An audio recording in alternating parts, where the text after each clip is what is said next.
4 ಜನರ ಮನೆ. ಮೊದಲಿಬ್ಬರು ಅರಿವು ಮೂಡಲಿಕ್ಕಿಂತ ಮುಂಚೆನೆ ದೇವರ ಪಾದ ಸೇರಿದ್ರು. ಆನಂತರ 3 ಜನ ಬ್ರಿಟಿಷರನ್ನ ಅಲ್ಲಾಡಿಸೋದ್ರಲ್ಲಿ, ಬ್ರಿಟಿಷರಿಗೆ ಸಮುದ್ರದ ನೀರು ಕುಡಿಸೋದ್ರಲ್ಲಿ, ಬ್ರಿಟಿಷರಿಗೆ ಇವರನ್ನ ಕರಿನೀರಿನ ಶಿಕ್ಷೆಗೆ ಕಳಿಸಬೇಕು ಅನ್ನುವಂಥ ಅನಿವಾರ್ಯತೆಯನ್ನು ಮುಖ್ಯಮಂತ್ರಿಗಳು ಹೇಳಿದಾಗ ನಿರ್ಮಾಣ ಮಾಡೋದ್ರಲ್ಲಿ ಯಶಸ್ವಿಯಾಗಿದ್ದಂಥ 3 ಜನ ಅಣ್ಣ ತಮ್ಮಂದಿರು. ಮೊದಲನೆಯವರು ಗಣೇಶರಾವ್ ದಾಮೋದರರಾವ್ ಸಾವರ್ಕರ್. ಮರಾಠಿ ಮಹಾರಾಷ್ಟ್ರದ ಪದ್ಧತಿಯ ಪ್ರಕಾರ ಬಾಬಾರಾವ್ ಅಂತ ಕರೀತಿದ್ರು ಅವ್ರನ್ನ. ಎರಡನೆಯವರು ಯಾರ ಬಗ್ಗೆ ಪುಸ್ತಕವನ್ನ ಇವತ್ತು ಸನ್ಮಾನ್ಯ ಉದಯ್ ಮಾಹುರ್ಕರ್ ಅವರು ಬರೆದಿದ್ದಾರೋ ಆ ರೀತಿ ವಿನಾಯಕರಾವ್ ದಾಮೋದರ ಸಾವರ್ಕರ್ ಅವರನ್ನು ತಾತ್ಯ ಅಂತ ಪ್ರೀತಿಯಿಂದ ಎಲ್ಲರೂ ಕೂಡ ಕರೀತಿದ್ರು.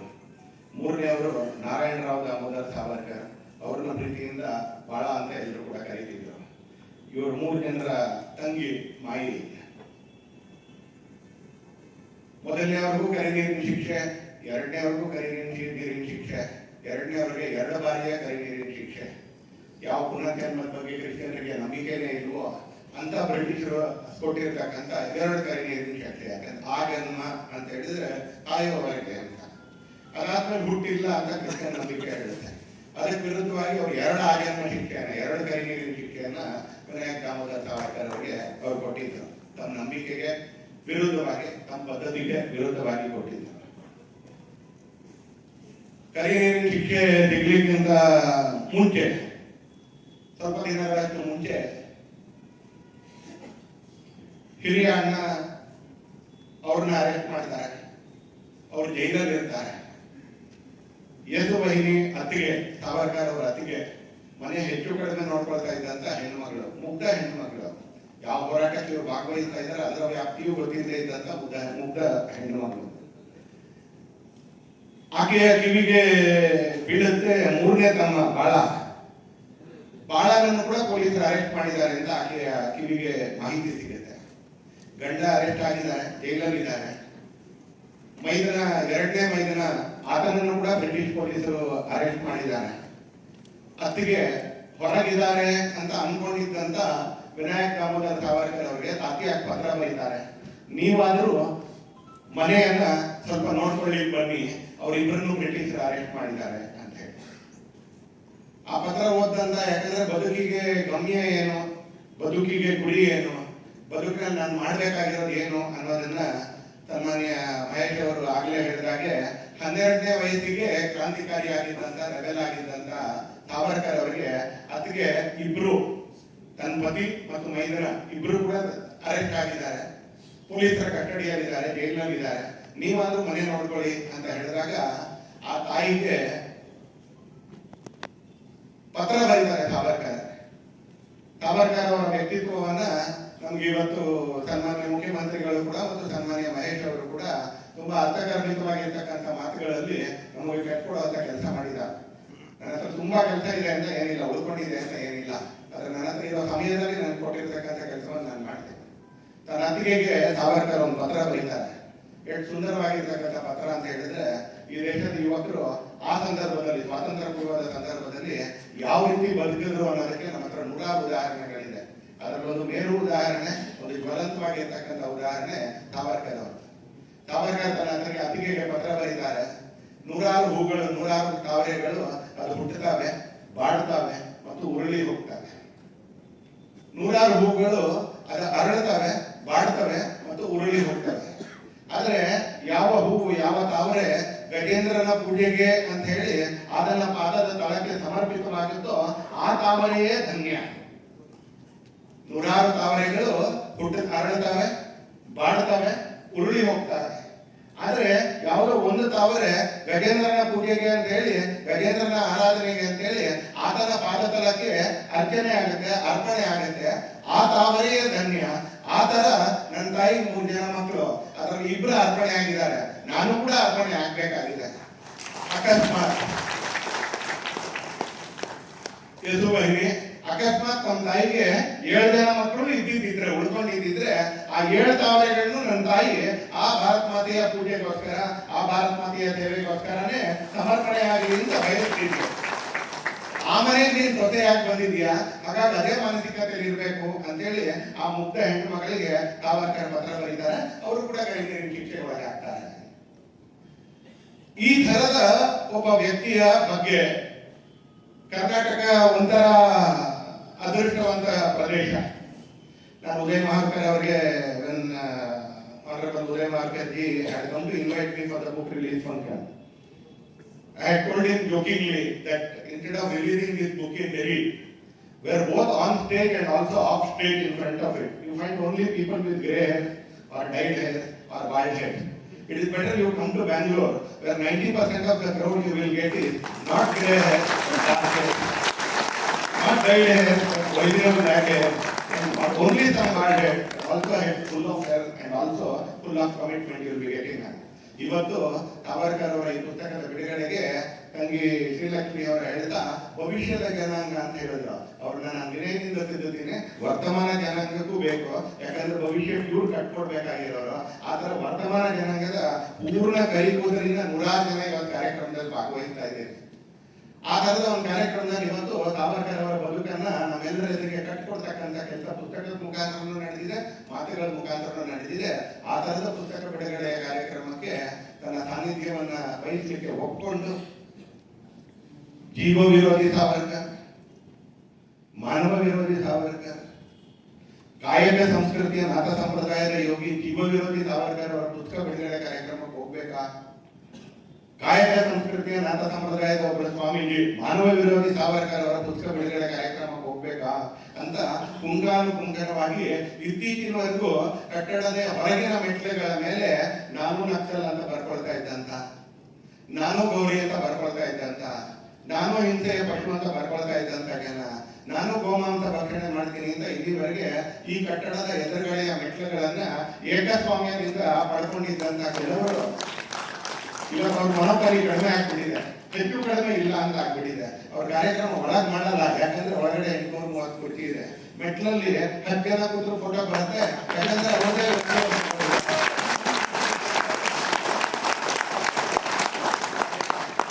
ಆ ತರದ ಜೀವ ವಿರೋಧಿ ಕಾರ್ಯಕ್ರಮಕ್ಕೆ ಹೋಗ್ತೀರಾ ಸ್ವಾಮೀಜಿಗಳೇ ಅಂತ ಏಕವಚನದಲ್ಲಿ ಬರೆದಂತ ಸಂದರ್ಭದಲ್ಲೂ ಕೂಡ ಮನಸ್ಸನ್ನ ಎಂದಿನಂತೆ ಎಳ್ಳಷ್ಟು ವಿಚಲಿತಗೊಳಿಸ್ಕೊಳ್ದೆ. ಹೇಗೆ ಸಾವರ್ಕರ್ ಅವರು ಏತುವಾಹಿನಿಗೆ ಬರೆದ್ರು, ನಾವು ನಿಶ್ಚಯ ಮಾಡಿದೀವಿ ಗಜೇಂದ್ರನ ಪಾದಕ್ಕೆ ತಾವೇ ಅರ್ಪಣೆ ಆಗ್ಬೇಕು, ಹಾಗೆ ಭಾರತ ಮಾತೆಯ ಪಾದಕ್ಕೆ ತಾವೇ ಅರ್ಪಣೆ ಆಗ್ಬೇಕು ಅಂತ ನಾವು ನಿಶ್ಚಯ ಮಾಡಿದೀವಿ. ಹಾಗೆ ಬದುಕು ಅಂದ್ರೆ ಏನು, ಮೌಲ್ಯ ಅಂದ್ರೆ ಏನು, ಸಂಸ್ಕೃತಿ ಅಂದ್ರೆ ಏನು, ಅವೆಲ್ಲಕ್ಕೂ ಧರ್ಮ ಹೇಗೆ ಆಧಾರವಾಗಿ ನಿಂತ್ಕೊಳ್ಬೇಕು ಅನ್ನೋದಕ್ಕೆ ಇವತ್ತು ಉದಾಹರಣೆಯಾಗಿ ಸಮಾಜದ ಎದುರುಗಡೆ ಕೆಲಸ ಮಾಡ್ತಾ ಇರ್ತಕ್ಕಂಥ, ಇವತ್ತಿನ ಕಾರ್ಯಕ್ರಮದ ವೇದಿಕೆಯನ್ನು ಅಲಂಕರಿಸಿರ್ತಕ್ಕಂಥ, ಸಾನ್ನಿಧ್ಯವನ್ನು ನೀಡ್ತಾ ಇರ್ತಕ್ಕಂಥ ಪೂಜ್ಯ ಡಾಕ್ಟರ್ ನಿರ್ಮಲಾನಂದ ಸ್ವಾಮೀಜಿಯವರ ಪಾದಗಳಿಗೆ ವೇದಿಕೆ ಮೇಲೆ ಇದ್ದಂತ ಹೆಸರುಗಳನ್ನ ನೋಡಿಯೇ ಅನೇಕರಿಗೆ ಹೊಟ್ಟೆಯಲ್ಲಿ ಬೆಂಕಿ ಬಿದ್ದಿತ್ತು. ಅದರ ಮಧ್ಯದಲ್ಲಿ ಪೂಜ್ಯ ಮಾದಾರಕನ್ಯ ಸ್ವಾಮಿಗಳು ಬಂದು ಸೇರ್ಕೊಂಡಿದ್ದಾರೆ. ಅವರ ಬರ್ತಾನೆ ಅನ್ಕೊಂಡೆ, ಪಾಪ ಅಂತ ಅನ್ಕೊಂಡೆ. ನಮ್ಮೆಲ್ಲರಿಗಿಂತ ಜಾಸ್ತಿ ಸೋಷಿಯಲ್ ಮೀಡಿಯಾದಲ್ಲಿ ಅವರೇ ಮಾಡ್ತಾ ಇದ್ದಾರೆ ಈ ಕಾರ್ಯಕ್ರಮ. ಯಾವಾಗಲೂ ವಿರೋಧ ಭಕ್ತಿ ಯಾವಾಗಲೂ ಬಹಳ ಉಗ್ರವಾಗಿರುತ್ತೆ ವಿರೋಧ ಭಕ್ತಿ. ಅವರು ಕೂಡ ಮಾತಾಡ್ತಾರೆ. ಮಹೇಶ್ ಅವ್ರು ಬಂದಿದ್ದೆ ತಡ್ಕೊಳಕ್ಕಾಗಿಲ್ಲ ಅವ್ರಿಗೆ. ಮಹೇಶ್ ಅವ್ರು ಮಾತಾಡಿದ ಮೇಲೆ ಅದು ಇನ್ನಷ್ಟು ಪರೀತಿ ಆಗಿದೆ. ಈಗ ಇದರ ಮಧ್ಯದಲ್ಲಿ ಮಾತಾಡ್ತಾರೆ ಸ್ವಾಮೀಜಿಗಳು ಕೂಡ ಬಂದರು. ಕಾರ್ಯಕ್ರಮಕ್ಕೆ ಆಹ್ವಾನಿತರಲ್ಲ, ಒಂದು ಕಾರ್ಯಕ್ರಮಕ್ಕೆ ಆಹ್ವಾನಿತರಲ್ಲದೆ ಬರ್ಲಿಕ್ಕೆ ತುಂಬಾ ಹೃದಯದಲ್ಲಿ ದೊಡ್ಡತನ ಇರಬೇಕು.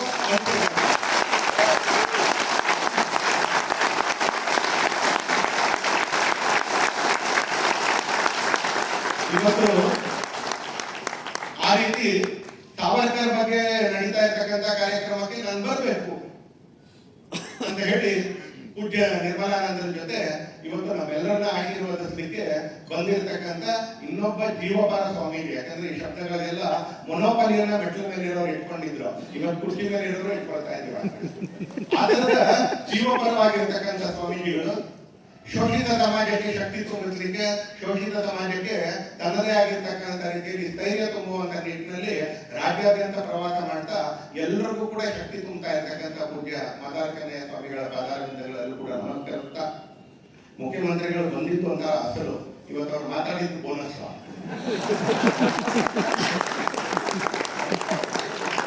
ಅವ್ರ ಕಾರ್ಯಕ್ರಮದ ಇನ್ವಿಟೇಷನ್ ನೋಡಿದಾಗ ಕೆಲವು ಪತ್ರಕರ್ತರು ಮುಖ್ಯಮಂತ್ರಿ ಸ್ಥಾನ ಉಳಿಸ್ಕೊಳಕ್ಕಿಂತ ಕಾರ್ಯಕ್ರಮಕ್ಕೆ ಬರ್ತಾ ಇದ್ದಾರೆ ಅಂತ ಅನ್ಕೊಂಡಿದ್ರು. ಮಾತನಾಡಿದ ಮೇಲೆ ಆ ಭ್ರಮೆ ಸ್ವಲ್ಪ ದೂರವಾಗಿದ್ರೆ ಸಂತೋಷ. ಮುಖ್ಯಮಂತ್ರಿಗಳು ಕೂಡ ಇವತ್ತಿನ ಕಾರ್ಯಕ್ರಮದಲ್ಲಿದ್ದಾರೆ. ಅನೇಕ ಶಬ್ದಗಳು ನಾವು ಹೇಳಲಿಕ್ಕೆ ಹೆದರ್ಕೋತಾ ಇದ್ವಿ ಅನ್ನೋದನ್ನ ಅವರೇ ಹೇಳ್ಬಿಟ್ಟಿದ್ದಾರೆ. ಹಾಗಾಗಿ ನಮ್ಮ ಕೆಲಸ ಇನ್ನೂ ಸುಲಭ ಆಗಿದೆ. ಸನ್ಮಾನ್ಯ ಮಹೇಶ್ ಅವರು ಒಳ್ಳೆಯ ಶಾಸಕರು, ಅವರು ಕೂಡ ನಮ್ಮ ಮಧ್ಯದಲ್ಲಿದ್ದಾರೆ, ಮಾತಾಡಿದ್ದಾರೆ, ಹೃದಯದಿಂದ ಮಾತಾಡಿದ್ದಾರೆ. ಯಾವ್ದಾದ್ರು ಕ್ಯಾಮ್ರಾದ ಕಣ್ಣಲ್ಲಿ ತೆರೆಯಾಗಿದ್ರೆ ಆ ಮಾತಾಡ್ತಾ ಇರುವಾಗ ಅವ್ರ ಎರಡು ಕಣ್ಣಿನ ಅಂಚಿನಲ್ಲಿ ಕಣ್ಣಿನಲ್ಲಿ ನೀರು ಜಿನುಗ್ತಾ ಇತ್ತು. ಆ ಕ್ಯಾಮ್ರಾದಲ್ಲಿ ಏನಾದ್ರು ತೆರೆ ಆಗಿದ್ದಾರೆ, ಭಾವನೆ ಇಟ್ಕೊಂಡು ಮಾತಾಡಿದ್ದಾರೆ. ನೋವು ಅನುಭವಿಸ್ತಾ ಇರೋರು, ಆ ನೋವು ಅನುಭವಿಸ್ತಾ ಇರ್ತಕ್ಕಂಥ ಸಮಾಜದ ನೇತೃತ್ವ ವಹಿಸ್ತಿರ್ತಕ್ಕಂಥವ್ರು, ಅವ್ರು ಆಡೋ ಮಾತುಗಳಿಗೆ ಹೃದಯದ ಬೆಲೆ ಇರುತ್ತೆ, ಅದೊಂದು ಭಾವನೆ ಇರುತ್ತೆ ಅನ್ನೋಂಥದ್ದೇ. ನಾವು ಆ ನೋವನ್ನ ಹಿಂದೆ ಇರ್ತಕ್ಕಂಥ ಶಬ್ದದ ಕಟುತ್ವವನ್ನ ತುಂಬಾ ಜನ ಗಮನಿಸ್ತೀವಿ. ಅಂತೇಳಿ ಆ ನೋವನ್ನು ಯಾರು ಗಮನಿಸೋದಿಲ್ಲ. ಗಾಯ ಆಗಿರೋನಿಗೆ ಮಾತ್ರ ಆ ನೋವು ಗೊತ್ತು. ಗಾಯ ಆಗಿರೋನ್ ಬಿಟ್ಟರೆ ಬೇರೆ ಎಲ್ರಿಗೂ ಕೂಡ ಆಪಲ್ ತಗೊಂಡ್ ಬರಕ್ಕೆ ಒಂದು ಅಕೇಶನ್ ಅಷ್ಟೇ, ಮೂಸಂಬಿ ತಗೊಂಡ್ಬರಕ್ಕೆ ಒಂದು ಅವಕಾಶ ಅಷ್ಟೇ. ಗಾಯ ಆಗಿರೋನಿಗೆ ಮಾತ್ರ ನೋವು ಗೊತ್ತಾಗುತ್ತೆ. ಆ ನೋವನ್ನು ಅನುಭವಿಸಿದವ್ರಿಗೆ ಮಾತ್ರ ಅದು ಗೊತ್ತಾಗಿರುತ್ತೆ. ಹಾಗಾಗಿ ಕೆಲವು ಸರಿ ಶಬ್ದಗಳು ಕಟುವಾಗುತ್ತೆ. ಇವತ್ತು ಅವ್ರ ಶಬ್ದವೂ ಕಟುವಿರಲಿಲ್ಲ, ಶಬ್ದವೂ ಕಟುವಿರಲಿಲ್ಲ. ಇದ್ದಿದ್ರೆ ಏನೂ ತಪ್ಪಿಲ್ಲ, ಆದ್ರೆ ಶಬ್ದವೂ ಕಟುವಿರಲಿಲ್ಲ. ಇವತ್ತು ಸಾವರ್ಕರ್ ಅವ್ರನ್ನ ಅರ್ಥ ಮಾಡಿಕೊಂಡು ಕನ್ನಡದ ಸಂಗೊಳ್ಳಿ ರಾಯಣ್ಣನ ಪ್ರತಿಮೆಯನ್ನು ಭಂಜನೆ ಮಾಡಿದ ದಿನ ಮರಾಠಿ ಸಾವರ್ಕರ್ ಅವರ ಪುಸ್ತಕ ಬಿಡುಗಡೆ ಹೋಗ್ತಾ ಇದ್ದಾರೆ ಅಂದ್ರೆ ಇನ್ನೊಂದು 5 ಗಂಟೆಗೆ ಒಂದು ಕೊಟ್ಟರು. ಅಂತ ದಿನಗಳಲ್ಲಿ ನನ್ನ ಮರಾಠಿ ಸ್ನೇಹಿತರಿಗೆ ಪುಸ್ತಕ ಸ್ವಲ್ಪ ಅನುವಾದ ಮಾಡಿಸ್ಕೊಡಿ ಅಂತ ಹೇಳುವಷ್ಟು ರಾಜ್ಯದಲ್ಲಿ ರಾಜಕಾರಣಕ್ಕೋಸ್ಕರ, ಅಧಿಕಾರದ ಹಪಾಪಿತನಕ್ಕೋಸ್ಕರ ಕಳೆದ 1.5 ವರ್ಷದಿಂದ ವಿಧಾನಸೌಧದಲ್ಲಿ ಎದುರುಗಡೆ ಕುತ್ಕೊಳ್ಬೇಕಾಗಿದೆ ಅನ್ನುವಂತ ಸಂಕಟದ ಕಾರಣಕ್ಕೆ ಇವತ್ತು ಕನ್ನಡ ಮರಾಠಿ ಅಂತಕ್ಕಂಥ ಗೊಂದಲವನ್ನು ಹುಟ್ಟಾಕ್ಲಿಕ್ಕೆ ಇವತ್ತು ಆ ಊರಿಗೆ ಎಣ್ಣೆ ಎರಿಲಿಕ್ಕೆ ಪ್ರಯತ್ನ ಪಡ್ತಾ ಇರ್ತಕ್ಕಂಥ ಅವ್ರ ಮಧ್ಯದಲ್ಲಿ ಇವತ್ತು ಮಹೇಶ್ ಅವರು ತನ್ನ ಹೃದಯದ ಮಾತುಗಳನ್ನ ಮರಾಠಿ ಅಲ್ಲ ಭಾರತದ ಸುಪುತ್ರನಾಗಿರ್ತಕ್ಕಂಥ ಸಾವರ್ಕರ್ ಅವ್ರ ಬಗ್ಗೆ ನಮ್ಮ ಎದುರಿಗೆ ಇಟ್ಟಿದ್ದಾರೆ. ನಾನು ಧನ್ಯವಾದಕ್ಕಿಂತ ಮುಂಚೆನೇ ಅವ್ರಿಗೆ ಧನ್ಯವಾದ ಹೇಳ್ಬಿಡ್ತೇನೆ ಅಂತ. ಕೇಂದ್ರ ಮಾಹಿತಿ ಆಯುಕ್ತರು ಸಾವರ್ಕರ್ ಅವ್ರ ಬಗ್ಗೆ ನಾನು ಅವ್ರಿಗೆ ಹೇಳ್ತಾ ಇದ್ದೆ, ಕನ್ನಡದವರು ಸ್ವಲ್ಪ ಅದೃಷ್ಟವಂತರು ಅಂತ ಹೇಳಿ.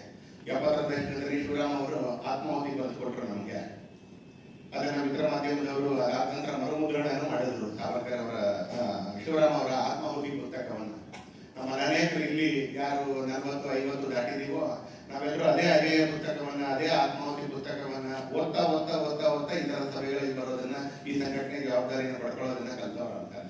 Kannada, that point Karnataka is very lucky to have many books on Veer Savarkar. 21ನೇ ಶತಮಾನ ಬಂತು.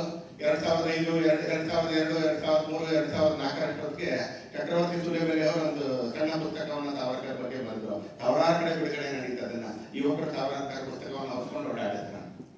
ಅದಾದ ನಂತರ ನಮ್ಮ ಹರ್ಷ ಸಮೃದ್ಧ ಸಾಹಿತ್ಯದ ಮುಖಾಂತರ ಅವರು ಸಾವರ್ಕರ್ ಪುಸ್ತಕದ ಚಳವಳಿಯನ್ನೇ ನಡೆಸಿದ್ದಾರೆ, ದೊಡ್ಡ ಚಳವಳಿಯನ್ನೇ ನಡೆಸಿದ್ದಾರೆ. ಡಾಕ್ಟರ್ ಜಿ ಬಿ ಹರೀಶ್ ಮುಂತಾದವರು ತಂಡ ಕಟ್ಕೊಂಡು ಸಾವರ್ಕರ್ ಅವರ ಸಾಹಿತ್ಯದ ಚಳವಳಿಯನ್ನೇ ನಡೆಸಿದ್ದಾರೆ. ಇನ್ನು ಬೆಂಗಳೂರಿನವರೇ ಆಗಿರ್ತಕ್ಕಂಥ ವಿಕ್ರಮ್ ಸಂಪತ್ ಇತ್ತೀಚೆಗೆ ಸಾವರ್ಕರ್ ಅವರ ಬಗ್ಗೆ ಸ್ಕಾಲರ್ಲಿ ಆಗಿರ್ತಕ್ಕಂಥ ಒಂದು ಪುಸ್ತಕವನ್ನ ಜಗತ್ತಿನಾದ್ಯಂತ ತೆರೆದಿಟ್ಟರು. ಇವತ್ತು ಸಾಮಾನ್ಯ ಉದಯ್ ಮಾಹುರ್ಕರ್ ಅವರು ತಮ್ಮ ಸ್ನೇಹಿತರಾಗಿರ್ತಕ್ಕಂಥ ಚಿರಾಯು ಪಂಡಿತ್ ಅವರ ಜೊತೆಗೆ ಇವತ್ತು ಸಾವರ್ಕರ್ ಅವರ ವ್ಯಕ್ತಿತ್ವದ ಇನ್ನೊಂದು ಮುಖವನ್ನ ಅನಾವರಣ ನಮ್ಮ ಎದುರಿಗೆ ಮಾಡಿದ್ದಾರೆ. ಯಾವ ತರ ರಾಷ್ಟ್ರೀಯ ಸುರಕ್ಷೆಗೆ ಸಾವರ್ಕರ್ ಬಹುದೊಡ್ಡದಾಗಿರ್ತಕ್ಕಂಥ ಕೊಡುಗೆ ನೀಡಿದ್ರು ಅಂತ ಹೇಳಿ. ಹೀಗೆ ಕರ್ನಾಟಕ ಅಂತರ ಅದೃಷ್ಟವಂತನೆಲ್ಲ ಸಾವರ್ಕರ್ ಅವರ ಬಗ್ಗೆ ಅದು ಯಾವಾಗಲೂ ಒಂದ್ಸರಿ ಬರೆದಿರೋ ಪುಸ್ತಕವನ್ನು ಕೊಂಡ್ಕೋಬೇಕು ಅಂತಿಲ್ಲ. ಆಗಾಗ ನಮಗೆ ಹೊಸದಾಗಿರ್ತಕ್ಕಂಥ ಪುಸ್ತಕ ನಮಗೆ ಸಿಗ್ತಾ ಇರುತ್ತೆ. ಸಾವರ್ಕರ್ ಅವರು ಅವರ ಬದುಕು ಇವತ್ತು ಆ ರೀತಿ ನಮ್ಮ ನಡುವೆ ಕಟ್ಕೊಡ್ತಕ್ಕಂಥ ಕೆಲಸವನ್ನ, ಅನಾವರಣಗೊಳಿಸ್ತಕ್ಕಂಥ ಕೆಲಸ ಇವತ್ತು ಆ ಪುಸ್ತಕದ ನೆಪದಲ್ಲಿ ಇವತ್ತು ವೇದಿಕೆಯಲ್ಲಿ ಇರ್ತಕ್ಕಂಥ ಎಲ್ಲ ಹಿರಿಯರು ಕೂಡ ನಮ್ಮ ಎದುರಿಗೆ ಮಾಡಿದ್ದಾರೆ. ಪೂಜ್ಯ ಶ್ರೀಗಳ ಆಶೀರ್ವಚನ ಕೂಡ ಇನ್ನು ನಡೆಯೋದು ಬಾಕಿ ಇದೆ. ವಿದೇಶದಲ್ಲಿ ಸಾವರ್ಕರ್ ಅವರು ಅತ್ಯಂತ ತಪ್ಪು ಗ್ರಾಹಿಕೆಗೆ ಒಳಗಾಗಿರ್ತಕ್ಕಂಥ ಒಬ್ಬ ಮಹಾಪುರುಷ ಅಂತ ಹೇಳಿದ್ರೆ ಏನು ತಪ್ಪಿಲ್ಲ. ಆ ತಪ್ಪು ಗ್ರಾಹಿಕೆಗೆ ಸಾಮಾನ್ಯವಾಗಿ ಒಳಗಾದ್ರ ಅಂತ ಕೇಳಿದ್ರೆ ಒಳಗಾಗ್ಲಿಲ್ಲ.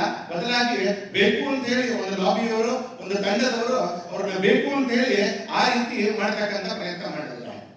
ಮೊದಲನೇದೇನು ಕ್ಷಮಾಪಣೆ ಪತ್ರ ಬರೆದ್ರು. ಎರಡನೇದೇನು ಟೂನೇಷನ್ ಕೇಳಿದ್ರು. ಮೂರನೇದೇನು ಗೋ ಸಂರಕ್ಷಣೆ ಬೆಲೆ ಕೊಡಲಿಲ್ಲ. ನಾಲ್ಕನೇದೇನು ಈ ತರ ಬರಿತಾನೇ ಹೋದ್ರು. ಯಾರಿಗೆ ವ್ಯೂಹ ಅನ್ನೋದು ಗೊತ್ತಿಲ್ವೋ, ಯಾರಿಗೆ ತಂತ್ರ ಅನ್ನೋದು ಗೊತ್ತಿಲ್ವೋ, ಯಾರಿಗೆ ಸ್ಟ್ರಾಟಜಿ ಅನ್ನೋದು ಗೊತ್ತಿಲ್ವೋ, ಅವರು ಬೇಕು ಅಂತ ಒಂದು ಬಹುದೊಡ್ಡದಾಗಿರ್ತಕ್ಕಂಥ ವಿಲಿಫಿಕೇಶನ್ ಕ್ಯಾಂಪೇನ್ ಅನ್ನ ಸಾವರ್ಕರ್ ಬಗ್ಗೆ ನಡೆಸ್ತಾ ಹೋದ್ರು. ಸಾವರ್ಕರ್ ಮತ್ತು ಗಾಂಧೀಜಿ ಮಧ್ಯದಲ್ಲಿ ಕೆಲವು ವೈಚಾರಿಕ ಭಿನ್ನಾಭಿಪ್ರಾಯ ಇದ್ದೇ ಹೊರತು ಪರ್ಸನಲ್ ಆಗಿ ಅವ್ರ ಮಧ್ಯದಲ್ಲಿ ಯಾವುದೇ ವೈರಶತ್ರುತ್ವ ಎನಿಮಿಟಿ ಇರಲಿಲ್ಲ. ಅವ್ರ ಅತ್ಯಂತ ಆತ್ಮೀಯವಾಗಿರ್ತಕ್ಕಂಥ ಸ್ನೇಹಿತರಾಗಿದ್ರು. ಸಾವರ್ಕರ್ ಅವ್ರ ಮನೆಗೆ ಗಾಂಧೀಜಿ, ಕಸ್ತೂರ್ಬಾ ಗಾಂಧಿ ಜೊತೆಗೆ ಹೆಂಡತಿ ಜೊತೆಗೆ ಹೋಗಿದ್ರು. ಅಲ್ಲೊಂದು 4-5 ಗಂಟೆ ಬಹಳ ಗಹನವಾಗಿರ್ತಕ್ಕಂಥ ಚರ್ಚೆಗಳ ನಂತರ ಗಾಂಧೀಜಿ ದಾಖಲೆ ಬಂದಿರೋ ಪತ್ರ ಇದಿದೆ, ನಾನು ಯಾವಾಗಾದ್ರೂ ಒಂದ್ಸರಿ ಬಂದು ನಿಮ್ಮ ಮನೇಲಿ 7 ದಿನ ಉಳಿಬೇಕು, ಈ ಚರ್ಚೆಯನ್ನು ನಾನು ಮುಂದುವರಿಸಬೇಕು ಅಂತ ಹೇಳ್ತಾರೆ. 1943ನೇ ಇಸ್ವಿಯಲ್ಲಿ ಗಾಂಧೀಜಿಯವರು ಉಪವಾಸಕ್ಕೆ ಕೂತಾಗ, ಆಮರಣ ಅಂತ ಉಪವಾಸಕ್ಕೆ ಕೂತಾಗ, ಆ ಸಂದರ್ಭದ ಕಾಂಗ್ರೆಸ್ ಅಧ್ಯಕ್ಷರಿಗೆ ಸಾವರ್ಕರ್ ಪತ್ರ ಬರೀತಾರೆ. ಸಾವರ್ಕರ್ ಉಪವಾಸಕ್ಕಿಂತ ಇವತ್ತು ಗಾಂಧೀಜಿಯವರು ಉಪವಾಸಕ್ಕಿಂತ ಇವತ್ತು ಗಾಂಧೀಜಿಯವರು ಜೀವ ದೇಶಕ್ಕೆ ಮುಖ್ಯ. ಹೀಗಾಗಿ ಆಮರಣ ಅಂತ ಮಾಡಕ್ ಬಿಡಬೇಡಿ ಅವ್ರಿಗೆ, ಯಾಕಂದ್ರೆ ಗಾಂಧೀಜಿ ನಮ್ಗೆ ಬೇಕು ಅಂತ ಬರೀತಾರೆ. ಆದ್ರೆ ಗಾಂಧೀಜಿ ಅನುಯಾಯಿಗಳಿಗೂ ಸಾವರ್ಕರ್ಗೂ ಏನೂ ತೊಂದರೆ ಇಲ್ಲ. ಆದ್ರೆ ಗಾಂಧೀಜಿ ಅವ್ರಿಗೆ ಕೆಲವರು ಎನ್ಕ್ರೋಚ್ ಮಾಡ್ಕೊಂಡು, ಕಬ್ಜೆ ಮಾಡ್ಕೊಂಡು ಆ ಬ್ರ್ಯಾಂಡ್ ನಮ್ದೇ ಅಂತ ಅನ್ಕೊಂಡಿದಾರಲ್ಲ, ಅವ್ರಿಗೆ ಸಾವರ್ಕರ್ ಸ್ವಲ್ಪ ಸಮಸ್ಯೆ ಆಗ್ತಾರೆ. ಯಾಕಂದ್ರೆ ಅವರಿಗೆ ಸಾವರ್ಕರ್ ಕಾಂಪಿಟೇಟರ್ ತರ ಕಾಣುತ್ತಾರೆ. ಗಾಂಧೀಜಿಗೆ ಸಮಸ್ಯೆ ಇಲ್ಲ. ಡಾಕ್ಟರ್ ಅಂಬೇಡ್ಕರ್ ಅವ್ರಿಗೂ ಸಾವರ್ಕರ್ ಅವ್ರಿಗೂ ಯಾವುದೇ ಸಮಸ್ಯೆ ಇರಲಿಲ್ಲ. ಇಲ್ಲೇ ಎರಡೆರಡು ಸಲ ಶ್ರೀಲಕ್ಷ್ಮಿ ಅವರು ಹೇಳಿದ್ರು, ಮಹೇಶ್ ಅವರು ಹೇಳಿದ್ರು. ಸಾವರ್ಕರ್ ಅವ್ರನ್ನ ಅರೆಸ್ಟ್ ಮಾಡಿ ನೆಹರು ಸರ್ಕಾರ ಕ್ಯಾಬಿನೆಟ್ ನಲ್ಲಿ ಅಂಬೇಡ್ಕರ್ ಅವರು ವಿರೋಧಿಸ್ತಾರೆ, ಅರೆಸ್ಟ್. ವಲ್ಲಭಾಯ್ ಪಟೇಲ್ ಅವರು ವಿರೋಧಿಸ್ತಾರೆ ಕ್ಯಾಬಿನೆಟ್ ನಲ್ಲಿ. ಒಬ್ಬ ಮನುಷ್ಯ ಜವಾಹರ್ಲಾಲ್ ನೆಹರು ಬಿಟ್ರೆ ಯಾರಿಗೆ ಸಾವರ್ಕರ್ ಬಹುದೊಡ್ಡಾಗಿರ್ತಕ್ಕಂಥ ಅಪಾಯ, ಬ್ರಿಟಿಷರ್ ಆದ್ಮೇಲೆ ಅತಿ ದೊಡ್ಡ ಅಪಾಯ ಅಂತ ಅನ್ಸಿದ್ದು ಸಾವರ್ಕರ್ ಬಗ್ಗೆ ಜವಾಹರ್ಲಾಲ್ ನೆಹರು. ಮತ್ತು ಬ್ರಿಟಿಷರ್ ಅವರಿಗೆ ಬಹುದೊಡ್ಡ ಅಪಾಯ ಅಂತ ಅನ್ಸಿತ್ತು. ಯಾಕಂದ್ರೆ ಸಾವರ್ಕರ್ ಅಂತಿಂತ ಮನುಷ್ಯ ಅಲ್ಲ. ಏನ್ ಪುಸ್ತಕ ಬರೆದ್ರು, 1857 ಸ್ವಾತಂತ್ರ್ಯ ಸಂಗ್ರಾಮದ ಪುಸ್ತಕ ಬರೆದ್ರು.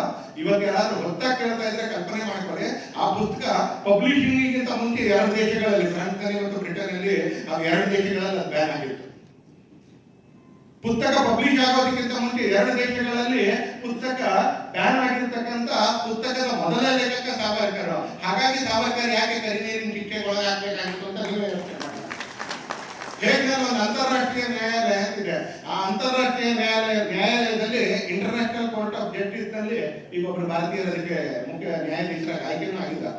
ಆ ಇಂಟರ್ನ್ಯಾಷನಲ್ ಕೋರ್ಟ್ ಆಫ್ ಜಸ್ಟಿಸ್ ನ ಹೇಗಿನ ನ್ಯಾಯಾಲಯದಲ್ಲಿ ರಾಜಕೀಯ ಕೈದಿಯ ವಿಚಾರಣೆ ಅಂತ ಮೊಟ್ಟ ಮೊದಲನೇ ನಡೆದಿದ್ದು ಸಾವರ್ಕರ್ದು. ಪೊಲಿಟಿಕಲ್ ಡಿಟೇನಿಂಗ್, ರಾಜಕೀಯ ಕೈದಿಯ ಮೊಟ್ಟ ಮೊದಲನೇ ವಿಚಾರಣೆ ನಡೆದಿದ್ದು ಸಾವರ್ಕರ್ ಅಂತ. ಇದೇ ಸ್ವದೇಶಿ ಮತ್ತು ವಿದೇಶಿ ಪಠ್ಯಗಳನ್ನ ದಹನದ ಕಾರ್ಯಕ್ರಮವನ್ನ ಮೊಟ್ಟ ಮೊದಲು ಪ್ರಾರಂಭ ಮಾಡಿದಂತವ್ರು ಸಾವರ್ಕರ್ ಅವರ. ಹೀಗೆ ಸಾವರ್ಕರ್ ಅವರ ಹೆಸರಿಗೆ ನೀವು ಹೇಳ್ತಾ ಹೋದ್ರೆ 100 ಪ್ರಥಮಗಳು, 1-2 ಪ್ರಥಮ ಅಲ್ಲ, 100 ಪ್ರಥಮಗಳು ಅಂತ. ಅಂತ ಸಾವರ್ಕರ್ ಅವ್ರ ಬಗ್ಗೆ ಬ್ರಿಟಿಷರಿಗೆ ಹೆದರಿಕೆ ಬಹಳ ಸಹಜ. ಆದ್ರೆ ಅಂತ ಸಾವರ್ಕರ್ ಬಗ್ಗೆ ಜವಾಹರ್ಲಾಲ್ ನೆಹರು ಅವರಿಗೆ ಯಾಕೆ ಹೆದರಿಕೆ? ನಾ ಅದನ್ನ ರಾಜಕೀಕರಣಗೊಳಿಸಕ್ ಹೋಗಲ್ಲ ಇವತ್ತಿನ ಸಭೆಯನ್ನ. ಯಾಕಂದ್ರೆ ಇಲ್ಲಿರುವಂತ ಅತ್ಯಂತ ಸಣ್ಣ ವಯಸ್ಸಿನವರೆಗೂ ಕೂಡ ಇದನ್ನ ಹೇಳಬೇಕಾಗಿರೋ ಅವಶ್ಯಕತೆ ಇಲ್ಲ. ಅದು ತನ್ನಿಂದಾನೇ ಅರ್ಥ ಆಗುತ್ತೆ. ಅಂಬೇಡ್ಕರ್ ವಿರೋಧಿಸ್ತಾರೆ, ವಲ್ಲಭಾಯ್ ಪಟೇಲ್ ವಿರೋಧಿಸ್ತಾರೆ. ಇಷ್ಟಾದ್ಮೇಲೂ ಅರೆಸ್ಟ್ ಮಾಡಿ ಸಾವರ್ಕರ್ ಅವ್ರನ್ನೇ ಜೈಲಿಗೆ ಹಾಕ್ತಾರ ಅಂತ ಜನ ಕಣ್ಣೀರು ಇಡ್ತಾರೆ. ಯಾಕಂದ್ರೆ ಸಾವರ್ಕರ್ ಈ ದೇಶದ ಸ್ವಾತಂತ್ರ್ಯಕ್ಕೆ, ಈ ದೇಶದಲ್ಲಿ ಬ್ರಿಟಿಷರನ್ನ ಹೊಡೆದೋಡಿಸ್ಲಿಕ್ಕೆ ಏನೇನ್ ಮಾಡಿದ್ರು ಅನ್ನೋದ್ರ ಕೆಲವು ಸಂಗತಿಗಳು ಈಗಾಗಲೇ ವೇದಿಕೆಯಲ್ಲಿ ಹೇಳಿದ್ದಾರೆ. ಅಂತ ನ್ಯಾಯಾಲಯದಲ್ಲಿ ಕೇಸ್ ನಡೀತಾ ಇರ್ಬೇಕಾದ್ರೆ ಅಂಬೇಡ್ಕರ್ ತನ್ನ ಪತ್ನಿ ಜೊತೆಗೆ ಬರ್ತಾರೆ ಅಂತ ಹೇಳಿದ್ರೆ ಅವರಿಬ್ಬರ ಮಧ್ಯದಲ್ಲಿ ಇರ್ತಕ್ಕಂಥ ಗೌರವಯುತವಾಗಿರ್ತಕ್ಕಂಥ ಸಮಾನಯುತವಾಗಿದ್ದಂಥ ಸಂಬಂಧ ಹೇಗಿತ್ತು ಅಂತ ನೀವೇ ಯೋಚನೆ ಮಾಡಿ. ಆದ್ರೆ ಇವತ್ತು ಅಂಬೇಡ್ಕರ್ ವಾದಿಗಳು ಅಂತ ಕರ್ಕೊಳ್ತಕ್ಕಂಥ ಕೆಲವರು ಇವತ್ತು ಸ್ವಾಮೀಜಿಗಳ ವಿರುದ್ಧನೂ ಬರೀತಾರೆ, ಮಹೇಶ್ ಅವರ ವಿರುದ್ಧನೂ ಬರೀತಾರೆ. ಹೇಳ್ತಾನೆ ಇರ್ತಾರೆ, ಮಹೇಶ್ ಅವರು ನೀವು ಹೋಗ್ತೀರಾ ಕಾರ್ಯಕ್ರಮಕ್ಕೆ ಅಂತ ಕೇಳ್ತಾರೆ. ಏನ್ ಸಮಸ್ಯೆ ಅವ್ರಿಗೆ ಅಂತ ಕೇಳಿದ್ರೆ ಅವರು ಗಾಂಧೀಜಿನ ಒಂಥರ ಪೇಟೆಂಟ್ ಮಾಡ್ಕೊಂಡಿದ್ದಾರೆ. ಅವ್ರು ಅಂಬೇಡ್ಕರ್ ಅವ್ರನ್ನ ಪೇಟೆಂಟ್ ಮಾಡ್ಲಿಕ್ಕೆ ಅಂತ ಹೊರಡ್ತಾರೆ. ಅದು ಆಗೋದಿಲ್ವಲ್ಲ ಅನ್ನುವಂತ ಹೊಟ್ಟೆ ಉರಿಯ ಜೊತೆಗೆ ಇವತ್ತಿನ ಚಟುವಟಿಕೆಗಳ ಬಗ್ಗೆ ಕೆಂಡಕಾರುವಂತ ಕೆಲಸವನ್ನ ಮಾಡ್ತಾರೆ. ಕಾರಣ ಯಾಕಂದ್ರೆ ದೇಶ ಬದಲಾಗ್ತಾ ಇದೆ. ಕೆಂಡಕಾರು ಏನ್ ಚಿಂತೆ ಇಲ್ಲ, ದೇಶ ಬದಲಾಗ್ತಾ ಇದೆ. ಮಾತ್ರ ಅಲ್ಲ, the country is changing for better. ದೇಶ ಒಳ್ಳೆ ರೀತಿಯಲ್ಲಿ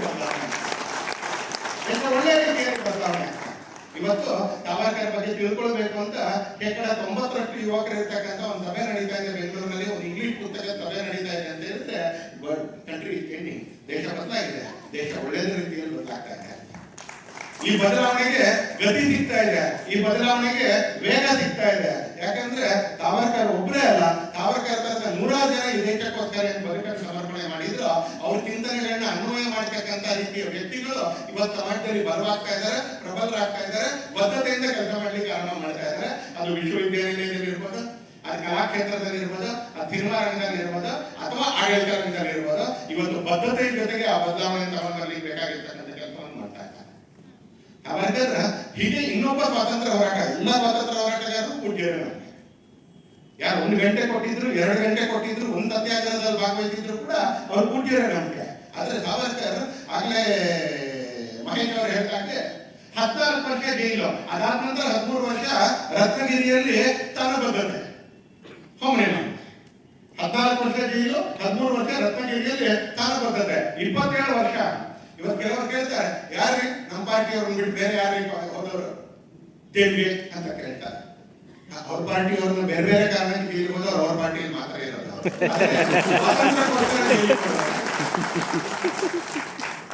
ಸ್ವಾತಂತ್ರ್ಯಕ್ಕೋಸ್ಕರ ಜೈಲಿಗೆ ಹೋದವರು ಪಾರ್ಟಿ ಅಲ್ಲ, ಅವ್ರು ಯಾರು ಪಾರ್ಟಿಯಿಂದ ಜೈಲಿಗೆ ಹೋಗಲಿಲ್ಲ.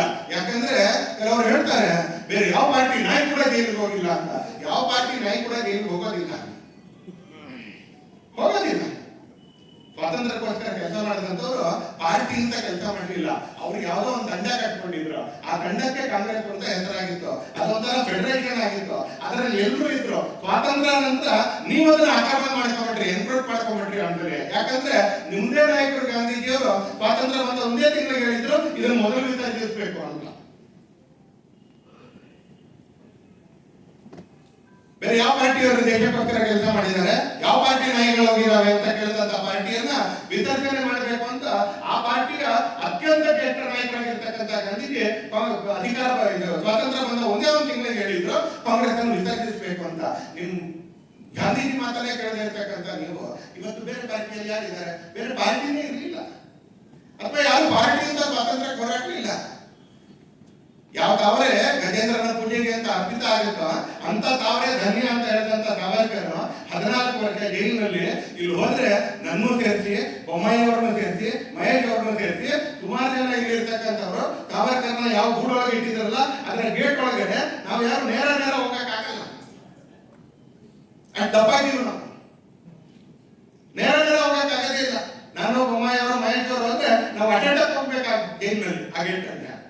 ಆ ತರದ ಒಂದು ಗೂಡಿನ ಒಳಗಡೆ 14 ವರ್ಷ, ಅದರಲ್ಲಿ ಅನೇಕ ವರ್ಷ ಅಣ್ಣ ಮತ್ತು ತಮ್ಮ ಇಬ್ಬರು ಅದೇ ಜೈಲಿನಲ್ಲೇ, ಒಂದಿನ ಮುಖ ನೋಡ್ಲಿಲ್ಲ. ಕಲ್ಪನೆ ಮಾಡ್ಕೊಳ್ಳಿ, ಅದು ಏಕಾಂತ ಅಲ್ಲ, ಅದು ಏಕಾಂಗಿತನ. ಏಕಾಂತ ಅಲ್ಲ, ಏಕಾಂತ ಬಯಲಿ ಪಡ್ಕೊಳ್ಳೋದು, ಇದು ಏಕಾಂಗಿತನ. ಅದರ ಮಧ್ಯದಲ್ಲಿ 10,000 ಸಾಲುಗಳ ಕಮಲಂ ಅಂತಕ್ಕಂಥ ಕಾವ್ಯವನ್ನ ಮೊಳೆ ಮೂಲಕ ಬರೀತಾರೆ. ಪ್ರತಿನಿತ್ಯ 6-7 ವಾಕ್ಯಗಳನ್ನ ಬಾಯ್ಪಾಠ ಮಾಡ್ತಾ ಪ್ರತಿನಿತ್ಯ 6-7 ವಾಕ್ಯಗಳನ್ನ ಬಾಯ್ಪಾಠ ಮಾಡ್ತಾ 10,000 ಪುಟ ಸಾಲುಗಳ ಸಾಹಿತ್ಯ ಬರೀತಾರೆ. ವಾಪಸ್ ಬಂದ ನಂತರ ಅದನ್ನು ಲಿಪಿಬದ್ಧಗೊಳಿಸಿ ಪ್ರಕಾಶನಗೊಳಿಸ್ತಾರೆ. ಮನುಷ್ಯರು ಯೋಚನೆ ಮಾಡಿರ್ತಾರೆ, ಸಾಧಾರಣ ಮನುಷ್ಯ ಅಂತ ಯೋಚನೆ ಮಾಡಿ. ಅಲ್ಲಿ ಮ್ಯೂಸಿಯಂ ಅಲ್ಲಿ ಗಾಣ ಇಟ್ಟಿದ್ದಾರೆ. ನಾವೊಂದು ವಿಶೇಷ ಅನುಮತಿ ತಗೊಂಡು ಅದನ್ನ ಅಲ್ಲಾಡ್ಸಕ್ಕೆ ಅಂತ ಪ್ರಯತ್ನ ಪಟ್ಟ. 3 ಸುತ್ತು ಬರ್ಬೇಕಾದ್ರೆ 7 ಹೆಸರು ಬರುತ್ತೆ, 3 ಸುತ್ತು ಬರ್ಬೇಕಾದ್ರೆ 7 ಹೆಸರು ಬರುತ್ತೆ.